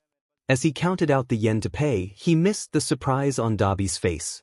𝗬𝗵𝗲's expression turned serious as he processed Hawks' unusual approach to friendship, questioning the absurdity of ordering so much chicken just to connect with him. Hawks rubbed the back of his head, realizing how foolish it sounded when put that way. 𝗬𝗵𝗲 sighed and stepped aside, allowing himself into the apartment, leaving Hawks to contemplate his next move. Hawks turned around, not intending to kick 𝗬𝗵𝗲 out of the apartment. He asked what 𝗬𝗵𝗲 was doing as he followed him. 𝗬𝗵𝗲 ignored him, pulling out a pen and paper to write something down. He placed the note on the counter, set the chicken beside it, and left as quickly as he had arrived. Confused, Hawks walked into the tiled kitchen and picked up the note. It didn't take long for him to realize it was 𝗬𝗵𝗲's phone number. A wave of happiness washed over him, knowing his mission had been a success. Izuku was in a state of panic, pleading with Hawks not to make him go. He struggled against Hawks' grip, feeling betrayed. Hawks tried to calm him down, assuring him everything would be fine while brushing Izuku's hair. It turned out to be more challenging than he anticipated, as Izuku's hair resembled a wild afro. Izuku protested, tears forming in his eyes as the brush tugged at his knots. Despite the discomfort, it was not enough to break their promise. Finally, Hawks finished brushing Izuku's hair and proudly declared him his little fledgling, nuzzling Izuku's cheek. He ignored the fact that the hair had puffed up even more. Izuku sighed in defeat, realizing Hawks was not going to back down. He dramatically collapsed on the floor, burying his face in his arms. Hawks crouched down and comforted him, reminding him not to mess up his hair after all the effort it took to brush it out. Izuku expressed his worries about going to a new school and the possibility of being teased. Hawks reassured him that if any kids made fun of him, he would stand up for him. He emphasized the importance of education and his need to return to hero work, promising everything would be all right. Izuku looked up, searching for any signs of deceit in Hawks' words, but found none. Eventually, he raised his hand and extended his pinky, asking for a promise. Hawks reciprocated, their pinkies intertwining, solidifying their bond. This gesture seemed to lift Izuku's spirits, and he used his wings to pick himself up. Hawks felt a swell of pride as he observed Izuku's growing wing control. It was hard to believe how much had changed in just a month and a half since they first met. Izuku had started therapy to address his trauma, and with the help he received, he began to emerge from his shell. He was happier now and more comfortable displaying his wings around Hawks, thanks to exposure therapy. The therapist, Akatani, had recently informed Hawks that Izuku was ready to return to school. Eager to support Izuku, Hawks spent hours searching for a suitable school with good reviews. He finally settled on Kaizen Primary. He handed Izuku his backpack, and after some reluctance, Izuku put on his shoes. Hawks opened the window and took Izuku's hand. Izuku hesitated, taking a deep breath before spreading his wings and leaping into the air. Hawks flew alongside him, holding his hand for balance as they soared. Although Izuku grew tired after a few minutes, Hawks held him close for the remainder of the journey to Kaizen Primary. Once they arrived, it took some time to comfort Izuku, who was still anxious. Hawks felt a pang of concern, wondering if Izuku thought he had broken his promise. To ease the tension, Hawks revealed a small jewelry box he had intended to save for Izuku's birthday. Izuku opened the box, his eyes lighting up at the sight of the necklace. Hawks watched as a smile began to form on his face, though it quickly faded into guilt. Izuku apologized for his earlier behavior, feeling like a burden. Hawks reassured him that it was normal to feel nervous on the first day of school, especially when transferring mid-year. Izuku carefully lifted the necklace from the box, admiring the crimson feather attached to the chain. He realized it was connected to Hawks, who explained that if the necklace were broken, he would feel it and come to Izuku's aid. Izuku's eyes sparkled with gratitude as he thanked Hawks and hugged him before running off to school. Hawks noticed that Izuku's wings were not visible, and he hoped it wasn't due to the past abuse he had suffered. With a determined heart, Hawks took to the skies, spreading his feathers to explore the new city. He would need to find a new route, as his previous one was for Fukuoka, not Mizudafu. Hours later, after finishing his work, Hawks returned to pick up Izuku from school. He was grateful that his schedule aligned with Izuku's. Using the feather he had given Izuku, he tugged it gently to signal his presence. Izuku perked up, watching as Hawks approached. With a cheerful wave, Hawks greeted him, noticing Izuku's struggle to suppress laughter at his disguise, which was impressive given his usually stoic demeanor. His eyes were always a clear indication of his feelings. It was an impressive disguise, though Izuku would never fully grasp how effective it was. It was the same disguise he wore at the mall, glasses with a fake nose and mustache, along with a hoodie to conceal his windswept blonde hair. Izuku came running and leaped into Hawks' arms, nuzzling into his chest. Hawks adjusted his hold on the boy and greeted him warmly, asking about school. Izuku's eyes sparkled with excitement as he shared the news of making a new friend.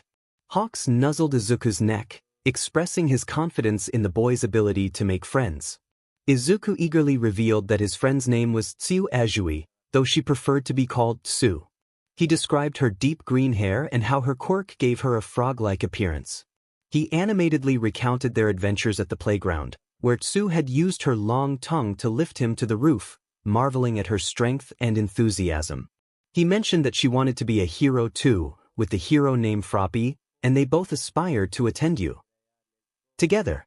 As the weekend arrived, Izuku was engrossed in the news when a fight between Hawks and a villain flashed on the screen. He dropped everything to watch, feeling a surge of concern for his guardian. He wondered if he could call Hawks Papa, Dad, or Father, and decided he would ask later, hoping not to upset him. The fight intensified, prompting Hawks to employ his katana sword move. Izuku pulled out a notebook, captivated by the display, especially since Hawks rarely used his swords. He felt a mix of excitement and worry as he observed Hawks gain the upper hand when the villain tripped over a feather. He watched as the feather swords vanished when Hawks captured the villain. Izuku pondered whether Hawks could teach him to use swords, imagining how cool it would be to emulate him.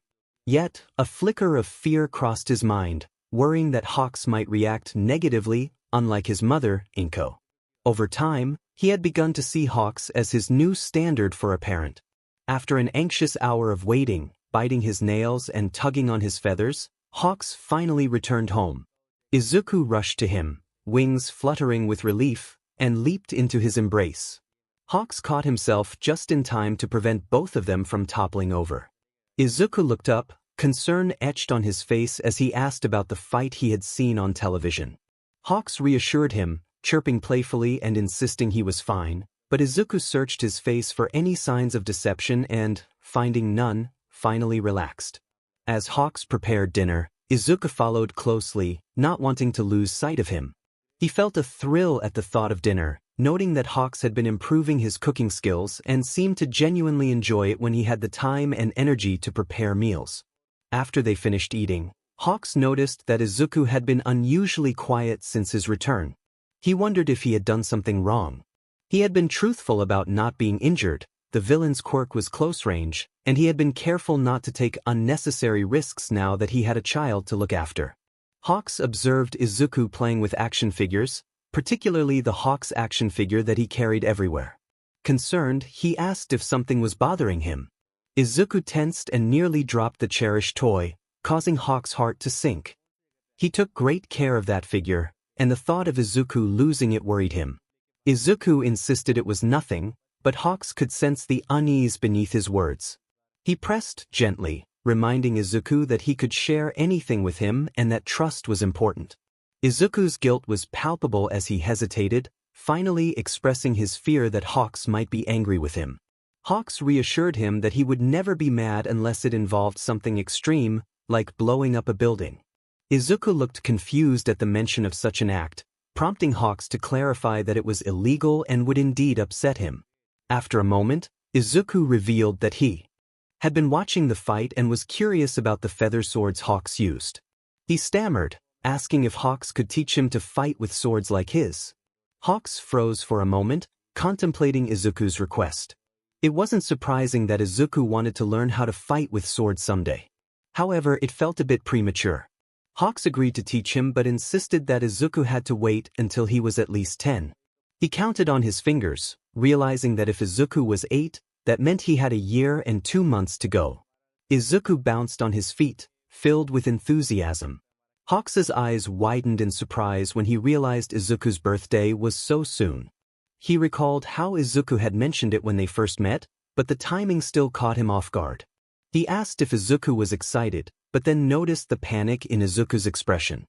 His pupils were constricted, a faint green hue surrounding the black. Hawks quickly apologized for his outburst, raising his pinky in a promise to calm Izuku down. Although Izuku didn't connect their pinkies this time, the gesture helped him regain his composure. Izuku thanked Hawks with a hug, expressing his excitement. Hawks returned the embrace, nuzzling into Izuku's hair and reassuring him that it was no trouble. He emphasized that every hero should be well-rounded and capable of defending themselves, especially since Izuku aspired to be a hero. When Hawks confirmed that he wanted Izuku to be a bit older and bigger before starting their training, Izuku agreed enthusiastically. It was a Thursday, just 2 days before Izuku's birthday, when Hawks woke up to find Izuku practically glowing with excitement. He took a deep breath, a flicker of a smile on his face, and asked if Izuku was excited for his birthday. Izuku responded by nodding and flying in circles around the ceiling fan, which Hawks was relieved to see was turned off. After a moment, Izuku landed in front of Hawks, his talons clicking against the floor. Izuku exclaimed his excitement and then asked if he could invite Tsuyu over for a sleepover. Suddenly, he froze, covering his mouth in fear and apologizing for raising his voice. Hawks reassured him, saying he would be excited too, but reminded Izuku that he needed to get permission from Tsuyu's parents. Izuku slouched, unsure of how to approach the situation, but then came up with a plan to ask Tsuyu to speak to her parents.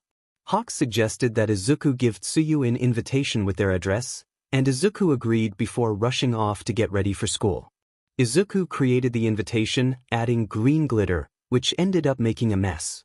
Hawks patiently showed him how to clean it up, leaving Izuku puzzled about how Hawks could remain calm despite the mess. It was time for Izuku to head to school, so he packed the invitation into his backpack and struggled to put on his shoes, which were a bit too small. When Izuku arrived at school, he immediately searched for Tsuyu. Upon spotting her, he rushed over and accidentally toppled her over, landing on top of her. Tsuyu croaked in surprise, prompting Izuku to scramble off and hand her the invitation while bowing in apology. Tsuyu opened the letter, and as she read, a froggy smile spread across her face. Izuku felt a sense of relief. He had grown more comfortable with smiles, especially Tsuyu's, which he found adorable. Tsuyu expressed her enthusiasm for the sleepover and assured Izuku she would ask her parents for permission. They both agreed to head to class together.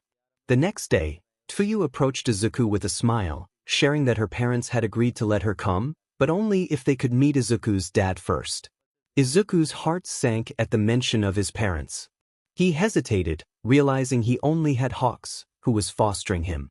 Tsuyu reassured him that it would be fine, and they discussed the plan for their parents to meet at school. When the time came, Tsuyu waved to her parents, introducing Izuku. Her mother resembled Tsuyu with dark green hair, while her father had a large, toad-like appearance but wore a kind smile.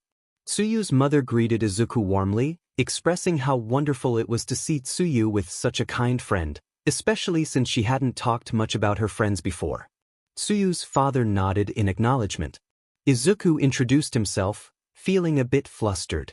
He bowed slightly, unsure of how to interact with these new adults. Tsuyu noticed his discomfort and spoke up for him, explaining that Izuku was living with his dad, who was fostering him. The parents responded with understanding, and Tsuyu's mother smiled warmly, assuring them that they could wait for Izuku's father to arrive. Izuku felt a bit overwhelmed by the smiles directed at him, especially from people he didn't know well. He nervously clutched his feather, and Tsuyu, recognizing his anxiety, gave him a reassuring nudge. She was always able to sense when he was feeling uneasy, and he appreciated her support. After a few moments, Izuku felt his feather move and turned to look for Hawks. Tsuyu's father inquired if Hawks was coming, and Izuku nodded. Soon after, he watched as Hawks landed gracefully. Filled with excitement, he ran towards Hawks, arms outstretched, calling out to him. Hawks caught him in a warm embrace and spun him around, asking about his day at school. Izuku excitedly shared that it had been amazing and pointed out Tsuyu's parents, who were watching in surprise. He explained that they wanted to meet Hawks so that Tsuyu could come over for a sleepover.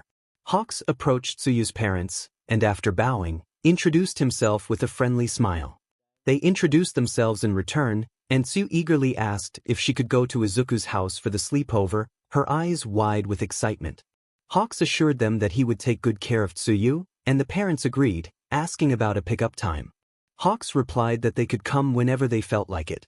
With that settled, Tsuyu's parents began to walk away with her, and Izuku waved goodbye, feeling a rush of anticipation for the sleepover. Once they were gone, Izuku was practically buzzing with excitement. He and Hawks prepared for the sleepover, but Izuku couldn't shake off his nervousness. He worried about whether Tsuyu would enjoy her time at his house. Hawks reassured him that Tsuyu was a sweet girl who would love the sleepover, which helped ease Izuku's worries. When the doorbell rang, Izuku eagerly opened the door to find Tsuyu standing there. He greeted her with a joyful hug, and she responded with her usual enthusiasm. They quickly began discussing all the fun things they could do together. Tsuyu handed Izuku a present, wishing him a happy birthday. Overwhelmed with gratitude, Izuku hugged her again before placing the gift on the counter to open later. He promised to give her a tour of his home. After the tour, 𝗧𝗵𝗲 emerged from his room, announcing that dinner would be ready soon. Izuku shyly asked if they could have katsudon for dinner, still getting used to making requests. 𝗧𝗵𝗲 agreed, reminding him that it was his birthday. As 𝗧𝗵𝗲 went to prepare the meal, Izuku and Tsuyu played with action figures, with Izuku carefully keeping his prized 𝗧𝗵𝗲 figure safe. Dinner was soon ready, and afterward, it was time for gifts. 𝗧𝗵𝗲 gave Izuku some new notebooks, hero action figures, and mechanical pencils. Izuku approached the present from Tsuyu and opened it to find a handmade hair clip adorned with green beads and a cute frog design. Touched by her thoughtfulness, he expressed his gratitude and promised to make her a hair clip in return. 𝗧𝗵𝗲 captured the moment with photos, preserving the memory for the future. Then he presented Izuku with an envelope, which piqued Izuku's curiosity. As he opened it, his eyes widened in disbelief, and tears of joy filled his eyes. The paper revealed a certificate of adoption, confirming that he had been adopted by 𝗧𝗵𝗲. Izuku looked up at 𝗧𝗵𝗲, his heart racing with emotion. He asked if he could call him Papa or Dad, and 𝗧𝗵𝗲, momentarily taken aback, quickly affirmed that he could. Izuku's face lit up with a radiant smile that filled the room with warmth. 𝗧𝗵𝗲 felt an overwhelming sense of relief, knowing that he could protect Izuku from any harm, as long as he was by his side. 𝗧𝗵𝗲 felt immense joy at seeing Izuku's first smile since they had been together, and it was for this moment. Soon after, Izuku broke free from the hug and bounced over to Tsuyu, still beaming. He asked her if she wanted to build a nest with him. Tsuyu looked puzzled and inquired about what a nest was. Izuku nodded enthusiastically and offered to teach her how to make one. The two spent the remainder of the sleepover engrossed in board games, showcasing their surprising flexibility in a game of Twister. They played heroes versus villains, with 𝗧𝗵𝗲 taking on the role of the villain, and Uno, which they agreed to never play again. Finally, they settled down with a slice of cake, snuggling together to watch a movie. 𝗧𝗵𝗲 woke up around 2 in the morning to use the bathroom and discovered the two kids piled on top of each other, limbs sprawled in every direction. He couldn't resist taking at least 20 photos of the adorable scene. After finishing his impromptu photo shoot, he leaned down and placed a gentle kiss on Izuku's forehead, whispering a good night to his tiny eyes. 2 years later, Izuku wandered around the apartment, the golden light from the windows slowly fading. It was the weekend, a break from school, but Papa was still at work. Feeling restless, he wondered where 𝗧𝗵𝗲 was, as he was usually home by now, especially on movie night. He glanced at the bracelets adorning his arms, each one representing a promise they had made to each other. There were 5 on his left arm and 5 on his right, each with its own significance. Shaking his head with a sigh, he acknowledged his growing impatience and decided to head to the living room. Grabbing the remote, he thought some quirk analysis might be a good distraction. As he flipped through the channels, his eyes grew heavy with the monotony of the news. Finally, he stopped at a channel featuring 𝗵𝗃 and 𝗵𝗃, hoping for something new. He opened his notebook to a blank page, ready to analyze. What he heard next sent a chill down his spine. The room fell silent, except for the sound of a pencil rolling and the reporter's urgent voice. The report detailed a surprise villain attack at the 𝗵𝗃 Mall, where there had been serious injuries, including 𝗧𝗵𝗲, who had rescued many civilians alongside 𝗵𝗃. It was reported that 𝗧𝗵𝗲 had sustained 2 bullet wounds, one dangerously close to his heart, and the chances of his survival were low. Paramedics were doing everything they could to prevent a tragedy. The villain was still at large, currently being pursued by 𝗵𝗃. Izuku froze, overwhelmed with emotion. Tears filled his eyes as he played with his feather necklace and tugged at his promise bracelets. He felt a wave of despair wash over him. Was this the last time he would see Papa?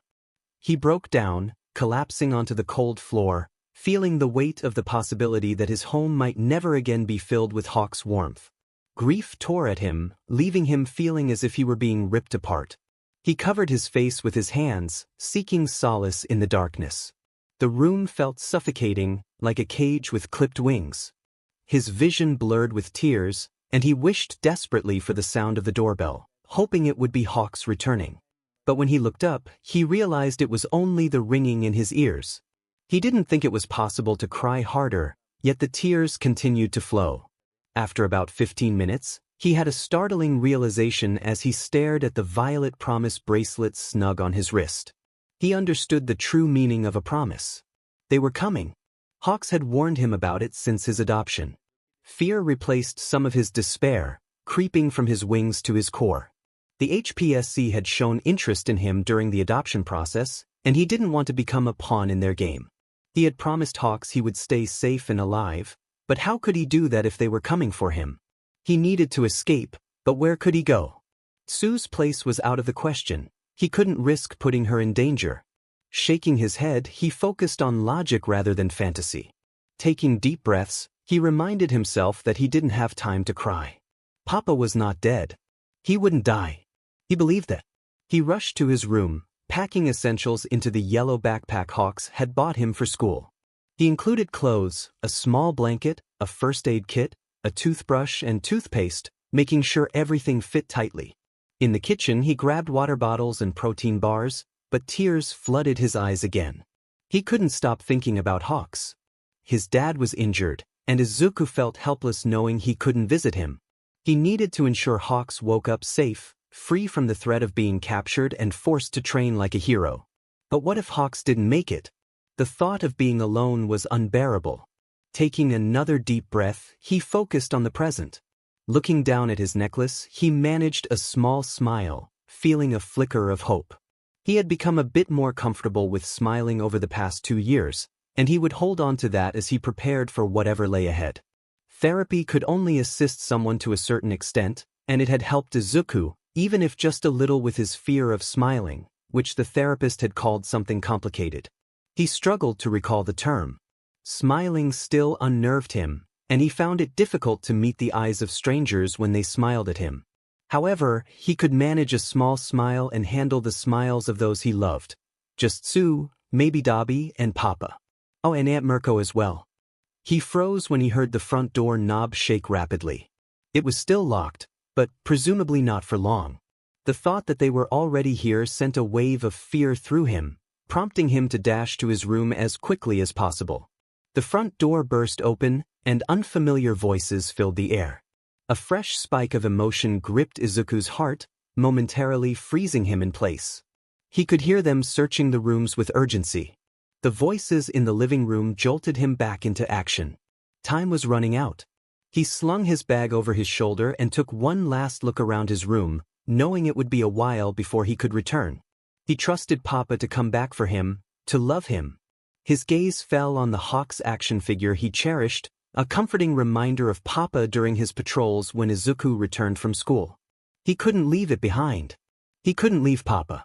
In a moment of panic, Izuku wasted precious seconds to open his bag and carefully place the action figure inside. In his haste, he knocked another figure over, causing it to clatter to the ground. Most would consider that a mistake, as it alerted the people in the living room to his location, but he reassured himself it was fine. Still, it was a mistake.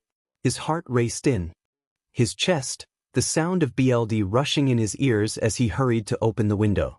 Just then, his door swung open, revealing 2 men in black suits, clearly HPSC agents.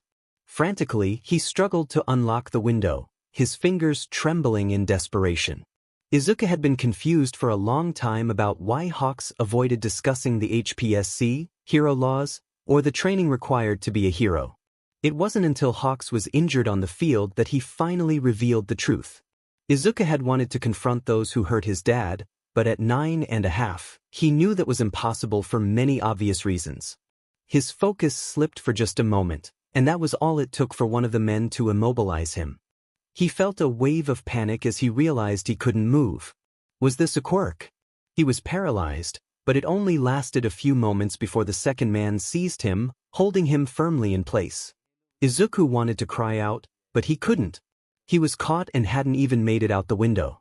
He felt like he had failed and would never see Papa again, never snuggle with him on stormy nights while he read bedtime stories, never train together, or enjoy rainy evenings eating chicken. All because he had taken the time to grab the action figure. A tear escaped as he regained movement. The quirk had lasted only about 15 seconds, good to know. He began to flap his wings, causing the temperature in the room to drop rapidly. The man grunted but maintained his grip as Izuku struggled. Nothing seemed to work. He shouted for help, his voice filled with desperation, but the men ignored him, grunting in response. One of them covered his mouth, but when Izuku bit down, he was released, feeling the sting of pain. Just as they reached the elevator, it opened to reveal 𝗬𝗵𝗲, breathing with ruffled clothes and wind-blown hair. He froze at the sight of Izuku held by the two men. Izuku called out for help, growing more exhausted from his struggles. 𝗬𝗵𝗲 snapped out of his shock, anger flashing across his face as he charged forward, attacking the man who had immobilized Izuku. The other man hesitated, torn between helping his colleague or escaping with Izuku. 𝗬𝗵𝗲 struck swiftly, knocking the paralyzer out, and Izuku finally managed to wriggle free. He turned just in time to see 𝗬𝗵𝗲 get punched in the face, a small injury causing blood to spill. Izuku's eyes widened, realizing that the man was too strong for him to fight, even if he wanted to. Deciding to stick to his original plan, he flew back down the hallway and straight into his room, escaping the scene just beyond the walls. He hoped 𝗬𝗵𝗲 would be okay, but he couldn't help him, not right now. He wasn't even a teenager yet, and there was no way he could assist 𝗬𝗵𝗲, though he believed 𝗬𝗵𝗲 could handle himself. Having known 𝗬𝗵𝗲 for 2 years, Izuku had grown quite close to him. Sometimes, when 𝗬𝗵𝗲 was finishing his shift and Papa and Izuku were the last customers, he would stay to watch a movie with them. Those nights were cozy, thanks to 𝗬𝗵𝗲's warmth. Izuku often wondered if he should heal 𝗬𝗵𝗲's scars and if he would appreciate it. There were times he had almost given 𝗬𝗵𝗲 a golden feather, only to hesitate at the last moment. Izuku grabbed his backpack again, hastily stuffing the scattered contents back inside, though it was 𝗵𝗃𝗍 this time due to the urgency. He hoisted it onto his arm, careful not to place it on his shoulder, as that would hinder his ability to fly. He froze when he felt a familiar hand touch his shoulder. Hesitantly, he turned to see 𝗬𝗵𝗲 standing there. His face was marked with bruises, an eye nearly shut, and a bent nose, but thankfully, it was nothing too severe. It would heal in time. 𝗬𝗵𝗲 expressed his concern, asking Izuku if he would come with him for safety, hoping to convey his worry through his eyes. Izuku contemplated the offer. Being with someone he trusted would be comforting. However, he ultimately shook his head, feeling he could not impose on 𝗬𝗵𝗲. He explained that he could not be a burden, as he was the one they were after, and associating with him would put 𝗬𝗵𝗲 in danger. He needed to escape. 𝗬𝗵𝗲 reminded him of Hawks and the worry it would cause if he went missing. Izuku realized he did not want to distress his guardian. With hesitation, he turned back to 𝗬𝗵𝗲, his body halfway out the window. He showed 𝗬𝗵𝗲 his gold-chained feather necklace, which elicited recognition in 𝗬𝗵𝗲's eyes. Izuku assured him that once Hawks was healed and able to fly, he would find him. With gratitude, he thanked 𝗬𝗵𝗲 for saving him and leaped out the window, ignoring 𝗬𝗵𝗲's call to wait. As he soared into the air, Izuku felt a wave of anxiety wash over him, making his flight more difficult. This was his first time flying without Hawks, and he worried about forgetting the basics. Yet, instinct took over, guiding him as he fought the urge to gain altitude, knowing it would make him an easy target. He kept low to the rooftops, aware that using his quirk in public was illegal, and he could attract unwanted attention. A pang of regret struck him as he realized he wouldn't have the chance to say goodbye to 𝗧𝗍. He decided he should, even if it was just for a brief moment. Making a sharp turn, he flew toward her house, determined to give her a proper farewell. His hand brushed against the hair clip he wore, a matching accessory to the one he had made for her. 𝗧𝗍 was his best friend, someone who had never betrayed him, unlike his old classmates who had turned their backs on him after he was deemed quirkless. Upon reaching her house, he landed quickly and knocked on the door. 𝗧𝗍 opened it, her expression curious as she took in his appearance. She wore a simple white t-shirt and striped breathes, her green hair tied back in a bun. Izuku explained that he didn't have much time, revealing that Hawks had been hurt and he was being pursued. He felt the urgency in his words, knowing he needed to leave soon. 𝗧𝗍's face fell as she processed the information. Concern filled her eyes as she asked for more details, but Izuku shook his head, realizing he couldn't afford to linger. He stepped forward and embraced her, wrapping his arms and wings around her in a tight hug. He expressed how much he would miss her, tears welling in his eyes. He hated being vague, but he knew it was for the best. Before Tsuyu could ask more, he broke the hug and took to the sky, glancing back one last time to wave at her. She waved back, still trying to comprehend the sudden farewell. Saying goodbye was difficult, even if it was just temporary. Izuku hoped it would only be for a little while. As he flew, the sun began to set, and he realized he needed to find a place to rest for the night. The buildings around him started to look familiar, though he couldn't quite place them. He landed on a quiet street, relieved that fewer people were around as night approached. He remembered how Inko had always warned him about the dangers that lurked after dark. The term villains felt overused to him. He wondered if anyone could truly be labeled a villain for simply making mistakes with their quirks. Papa had agreed with him during one of their movie nights. He pulled the hoodie from his backpack and put it on, feeling the chill of the night air. Although his quirk made him less sensitive to temperature, he still didn't want to risk freezing while he slept. As he looked around, something clicked in his mind. He backed into a dirty alleyway, accidentally kicking a glass bottle. He recognized this place. He had lived here for years before Papa saved and adopted him. Had he really flown all the way to Mizudafu? What terrible luck he had today. Izuku sighed as he surveyed the alleyway. It would have to do for the night. There was a dumpster on one side and a closed-off wall, providing only one entrance and exit. He entered the alley, accompanied by a dead mouse. Having a bird quirk had its peculiarities. Overall, it was not too bad for a makeshift sleeping area. He set his belongings down, using his backpack as a pillow. It was lumpy and uncomfortable, but it would have to suffice. Wrapping himself in his blanket, he finally allowed the pent-up emotions of the day to surface. He couldn't believe Papa was hurt and in danger. The thought of losing Papa was unbearable. What could he do? He couldn't hide from the HPSC forever. He had just said goodbye to Tsuyu without any explanation, knowing he had hurt her feelings. He felt the sting of his own words. 𝗬𝗲 was another concern. It was too risky to go with him, yet he felt he had let 𝗬𝗲 down as well. Over the past 2 years, he had grown fond of 𝗬𝗲, and Papa seemed to like him too, blushing every time Izuku mentioned him. He didn't understand why Papa reacted that way and hoped he wasn't unwell. As Izuku began to doze off, his tears drying on his face, he heard the clatter of a glass bottle. Instantly, he shot upright and stared at the alley entrance. A man stood there, his neck appearing unusually bulky while the rest of his body was lean.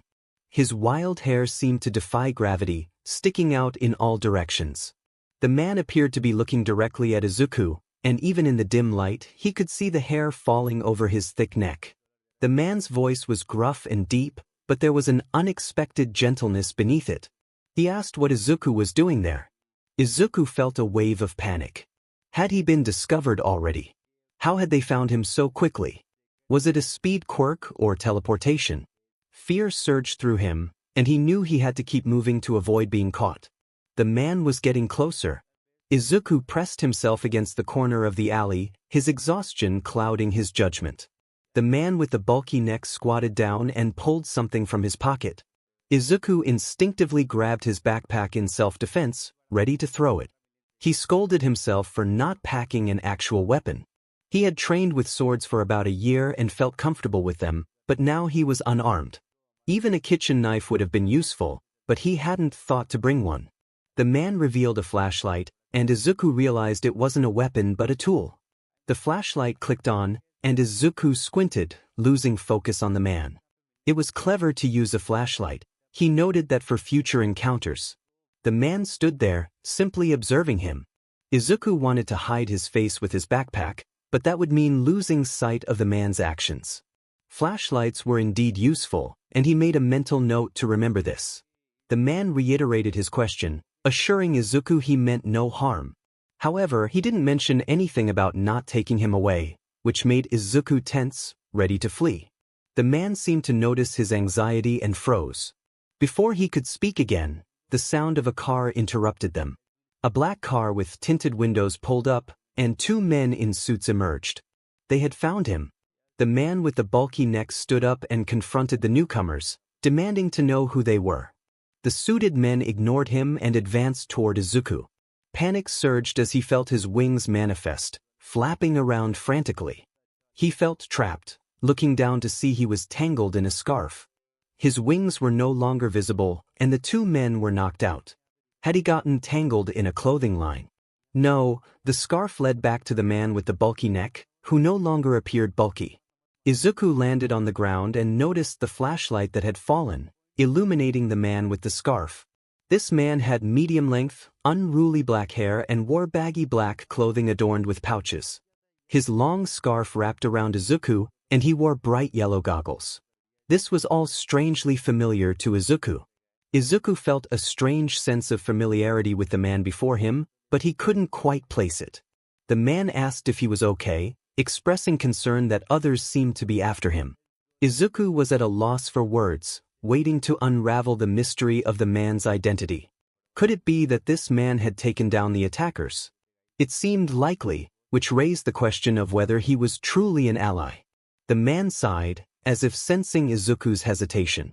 He introduced himself as Pro-Hero Eraserhead, and Izuku's eyes widened in recognition. It clicked for him. This was the hero who had saved him from a local gang 5 years prior. He had never had the chance to express his gratitude, and now was the moment. However, he noticed Eraserhead's slight scowl, indicating that he wasn't fond of being interrupted. Eraserhead inquired about Izuku's situation, and Izuku felt the weight of that question. Could he trust this hero? He contemplated revealing part of his story, weighing the risks. With a sigh, he decided to channel some of his inner confidence. He explained that he was on the run, trying to keep his tone light despite the gravity of the situation. Eraserhead observed him closely, noting his exhaustion.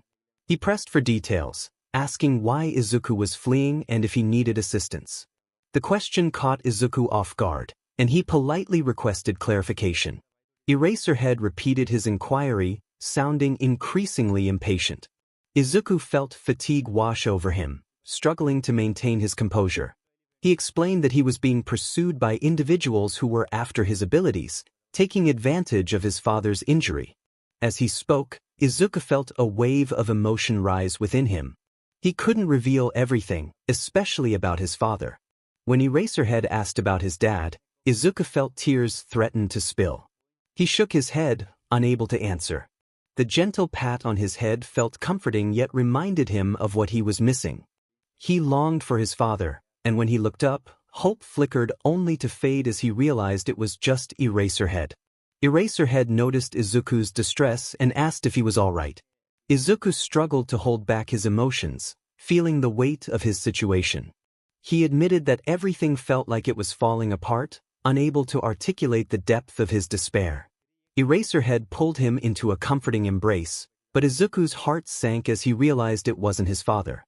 Eraserhead, sensing the boy's confusion, asked for his name.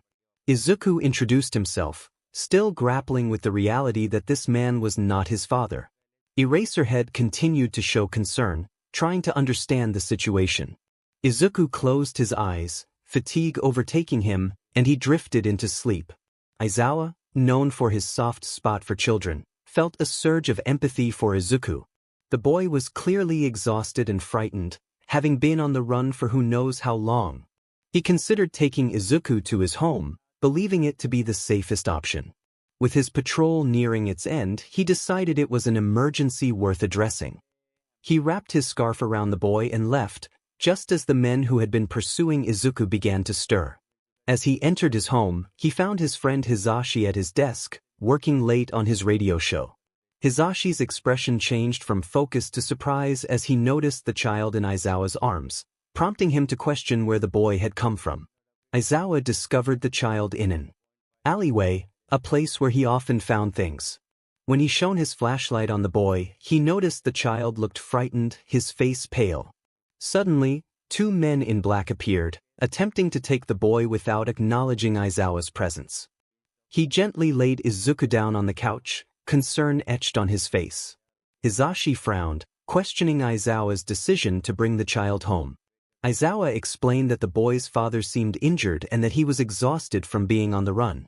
The child had mistaken Aizawa for his father, which prompted Hizashi to tease him about taking in a stray. Aizawa scowled, insisting he was not soft, especially as a cat leaped onto his scarf. Hizashi expressed his worries about their own child, Hitoshi, and the potential danger posed by the men in black. Aizawa reassured him that they would keep Izuku safe and that the men would not find them. Hizashi, trusting Aizawa's judgment, expressed his love and concern for Hitoshi's safety.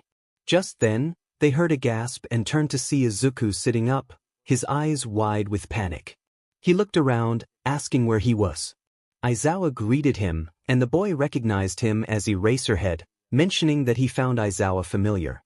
When Izuku realized he was in Aizawa's home, he surprisingly calmed down, though Aizawa cautioned him about being in a stranger's house. Izuku shrugged, indicating it wasn't his first experience in such a situation. Aizawa felt a wave of concern. He wondered if the boy's papa could be someone dangerous. The child yawned, and Aizawa asked for his name. The boy replied, introducing himself as Izuku. Hizashi, excited to meet a fan, confirmed his identity as Present Mike, which thrilled Izuku. However, the boy's mood shifted as he looked at the bracelets on his arms, which he explained were promise bracelets given to him by his father. As Izuku held up one bracelet, tears welled in his eyes. He revealed that his father promised to always return and not to die on the job, expressing doubt about whether his father could keep that promise this time. Aizawa inquired about the nature of his father's job, but Izuku hesitated, unsure if he could trust them. The child then fell asleep on the couch, still wearing his promise bracelet. Hizashi and Aizawa exchanged worried glances as they retreated to their room. Once in bed, Hizashi voiced his concerns about the possibility of Izuku's father being a villain. Aizawa acknowledged the boy's attachment to his father, noting that he would likely resist leaving him even if he were a villain. They lamented the lack of a last name, which made it difficult to track down Izuku's father. Hizashi reminded Aizawa that they couldn't jump to conclusions, as the father could also be a hero. Aizawa chuckled at the irony of their situation, teasing Hizashi about their own responsibilities as parents. They shared a playful exchange before Hizashi mentioned hearing about Hawk's recent injury, expressing hope for his recovery. With that, they both drifted off to sleep. The next morning, Aizawa awoke early to find Izuku on the couch, chirping softly while Hitoshi pet his wings. Aizawa had a vague recollection of something moving around Izuku the previous night but had missed noticing the wings entirely. He quietly made his way to the kitchen, surprised when Izuku suddenly stopped and turned to stare at him, breaking the morning's tranquility. How did this child know Aizawa was there? His footsteps were nearly silent, and if it weren't for the faint creak of the floorboard that accompanied his movements, he would have made no sound at all.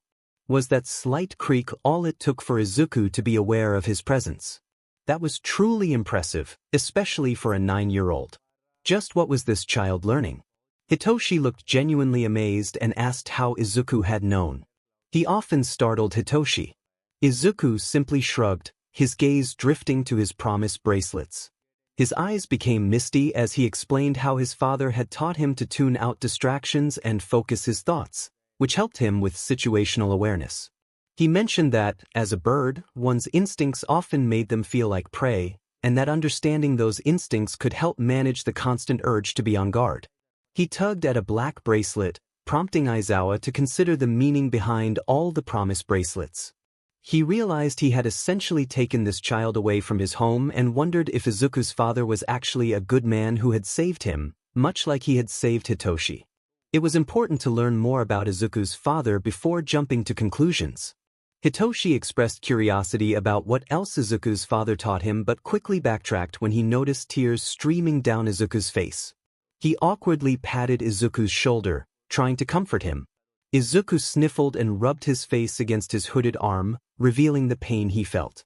He shared that his father had promised to return but was hurt, and he couldn't go to him. Hitoshi nodded sympathetically, recalling how he had missed his own father before being found by Eraserhead. They both understood the deep hurt of longing for someone. Aizawa approached Izuku and gently patted his head, realizing how much the child cared for his father. If this man turned out to be a villain, it would be incredibly difficult for Izuku to understand that. Izuku quietly expressed his fear of losing his father, his voice barely above a whisper. Aizawa, sensing the weight of Izuku's emotions, decided to change the subject. Hisashi appeared in the doorway, asking what everyone wanted for breakfast, which seemed to lighten the mood for Izuku. Hitoshi then asked if Izuku could come to school with him, but Aizawa froze at the thought. If Izuku was on the run, enrolling him in school would be dangerous. He explained that Izuku would remain there until his father returned. Hitoshi's disappointment was palpable, but Aizawa had to prioritize safety. He knew that until he learned more about Izuku's father, it was too risky to let him go back. Suddenly, Izuku's panic erupted as he insisted that he couldn't stay there, fearing for their safety. His distress caused the temperature in the room to drop sharply, and Aizawa felt a chill run through him. Hisashi quickly moved to soothe Izuku, rubbing his back to help calm him down.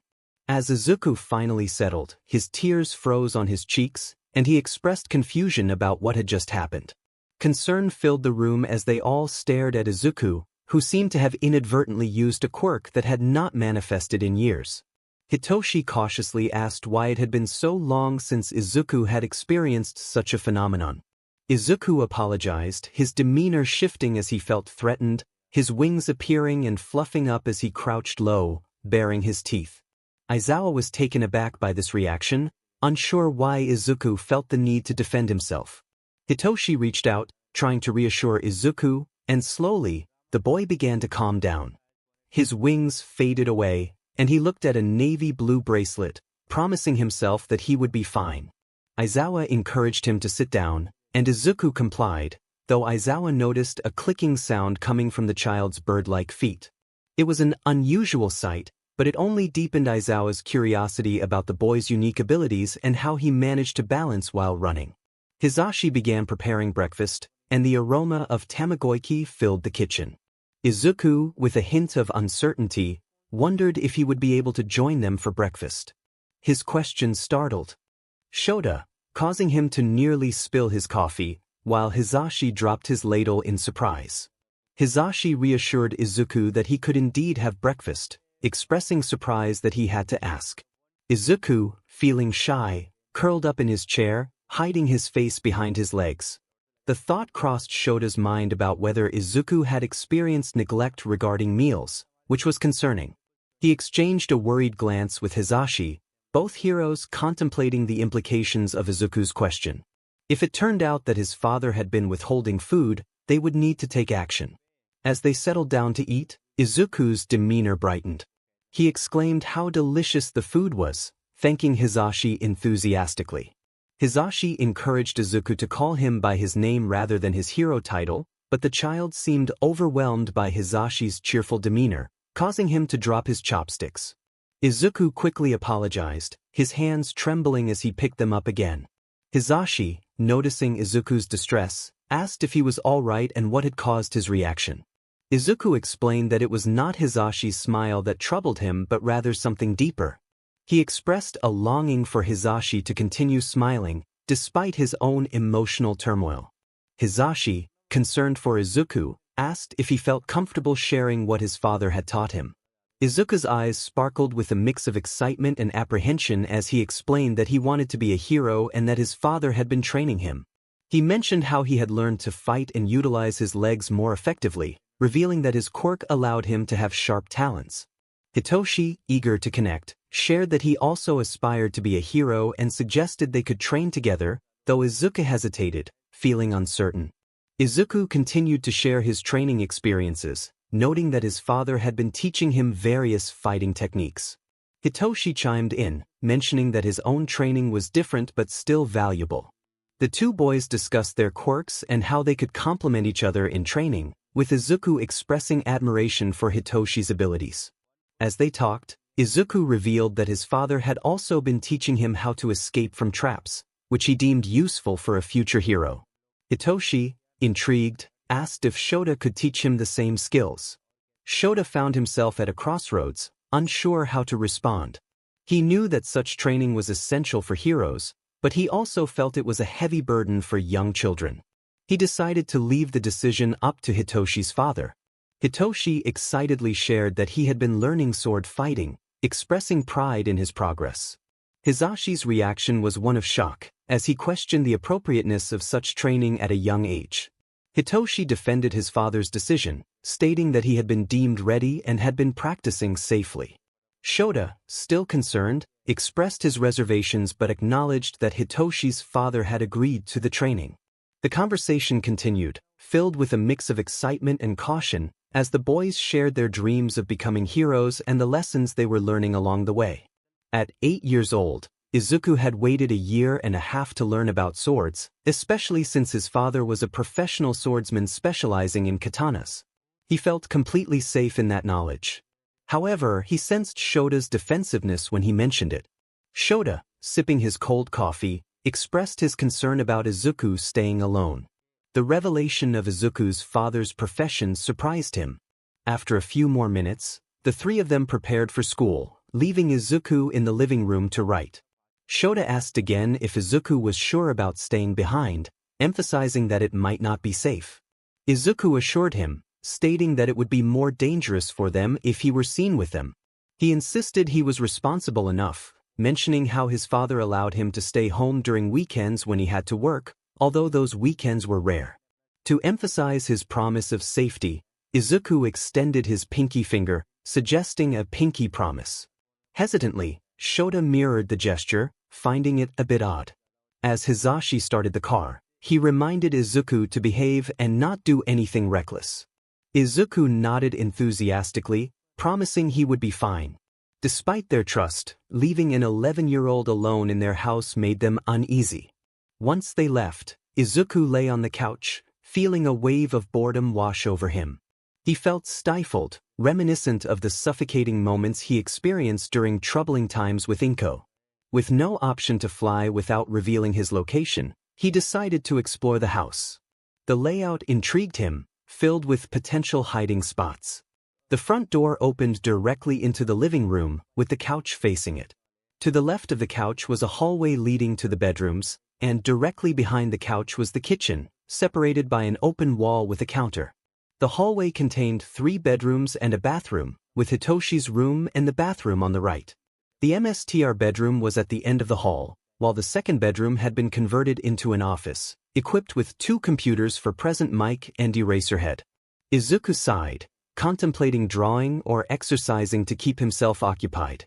He thought about practicing his training movements to ensure he didn't lose any progress while waiting for his father to return. The thought of his father brought a wave of emotion. It had only been 2 days, but it felt like an eternity.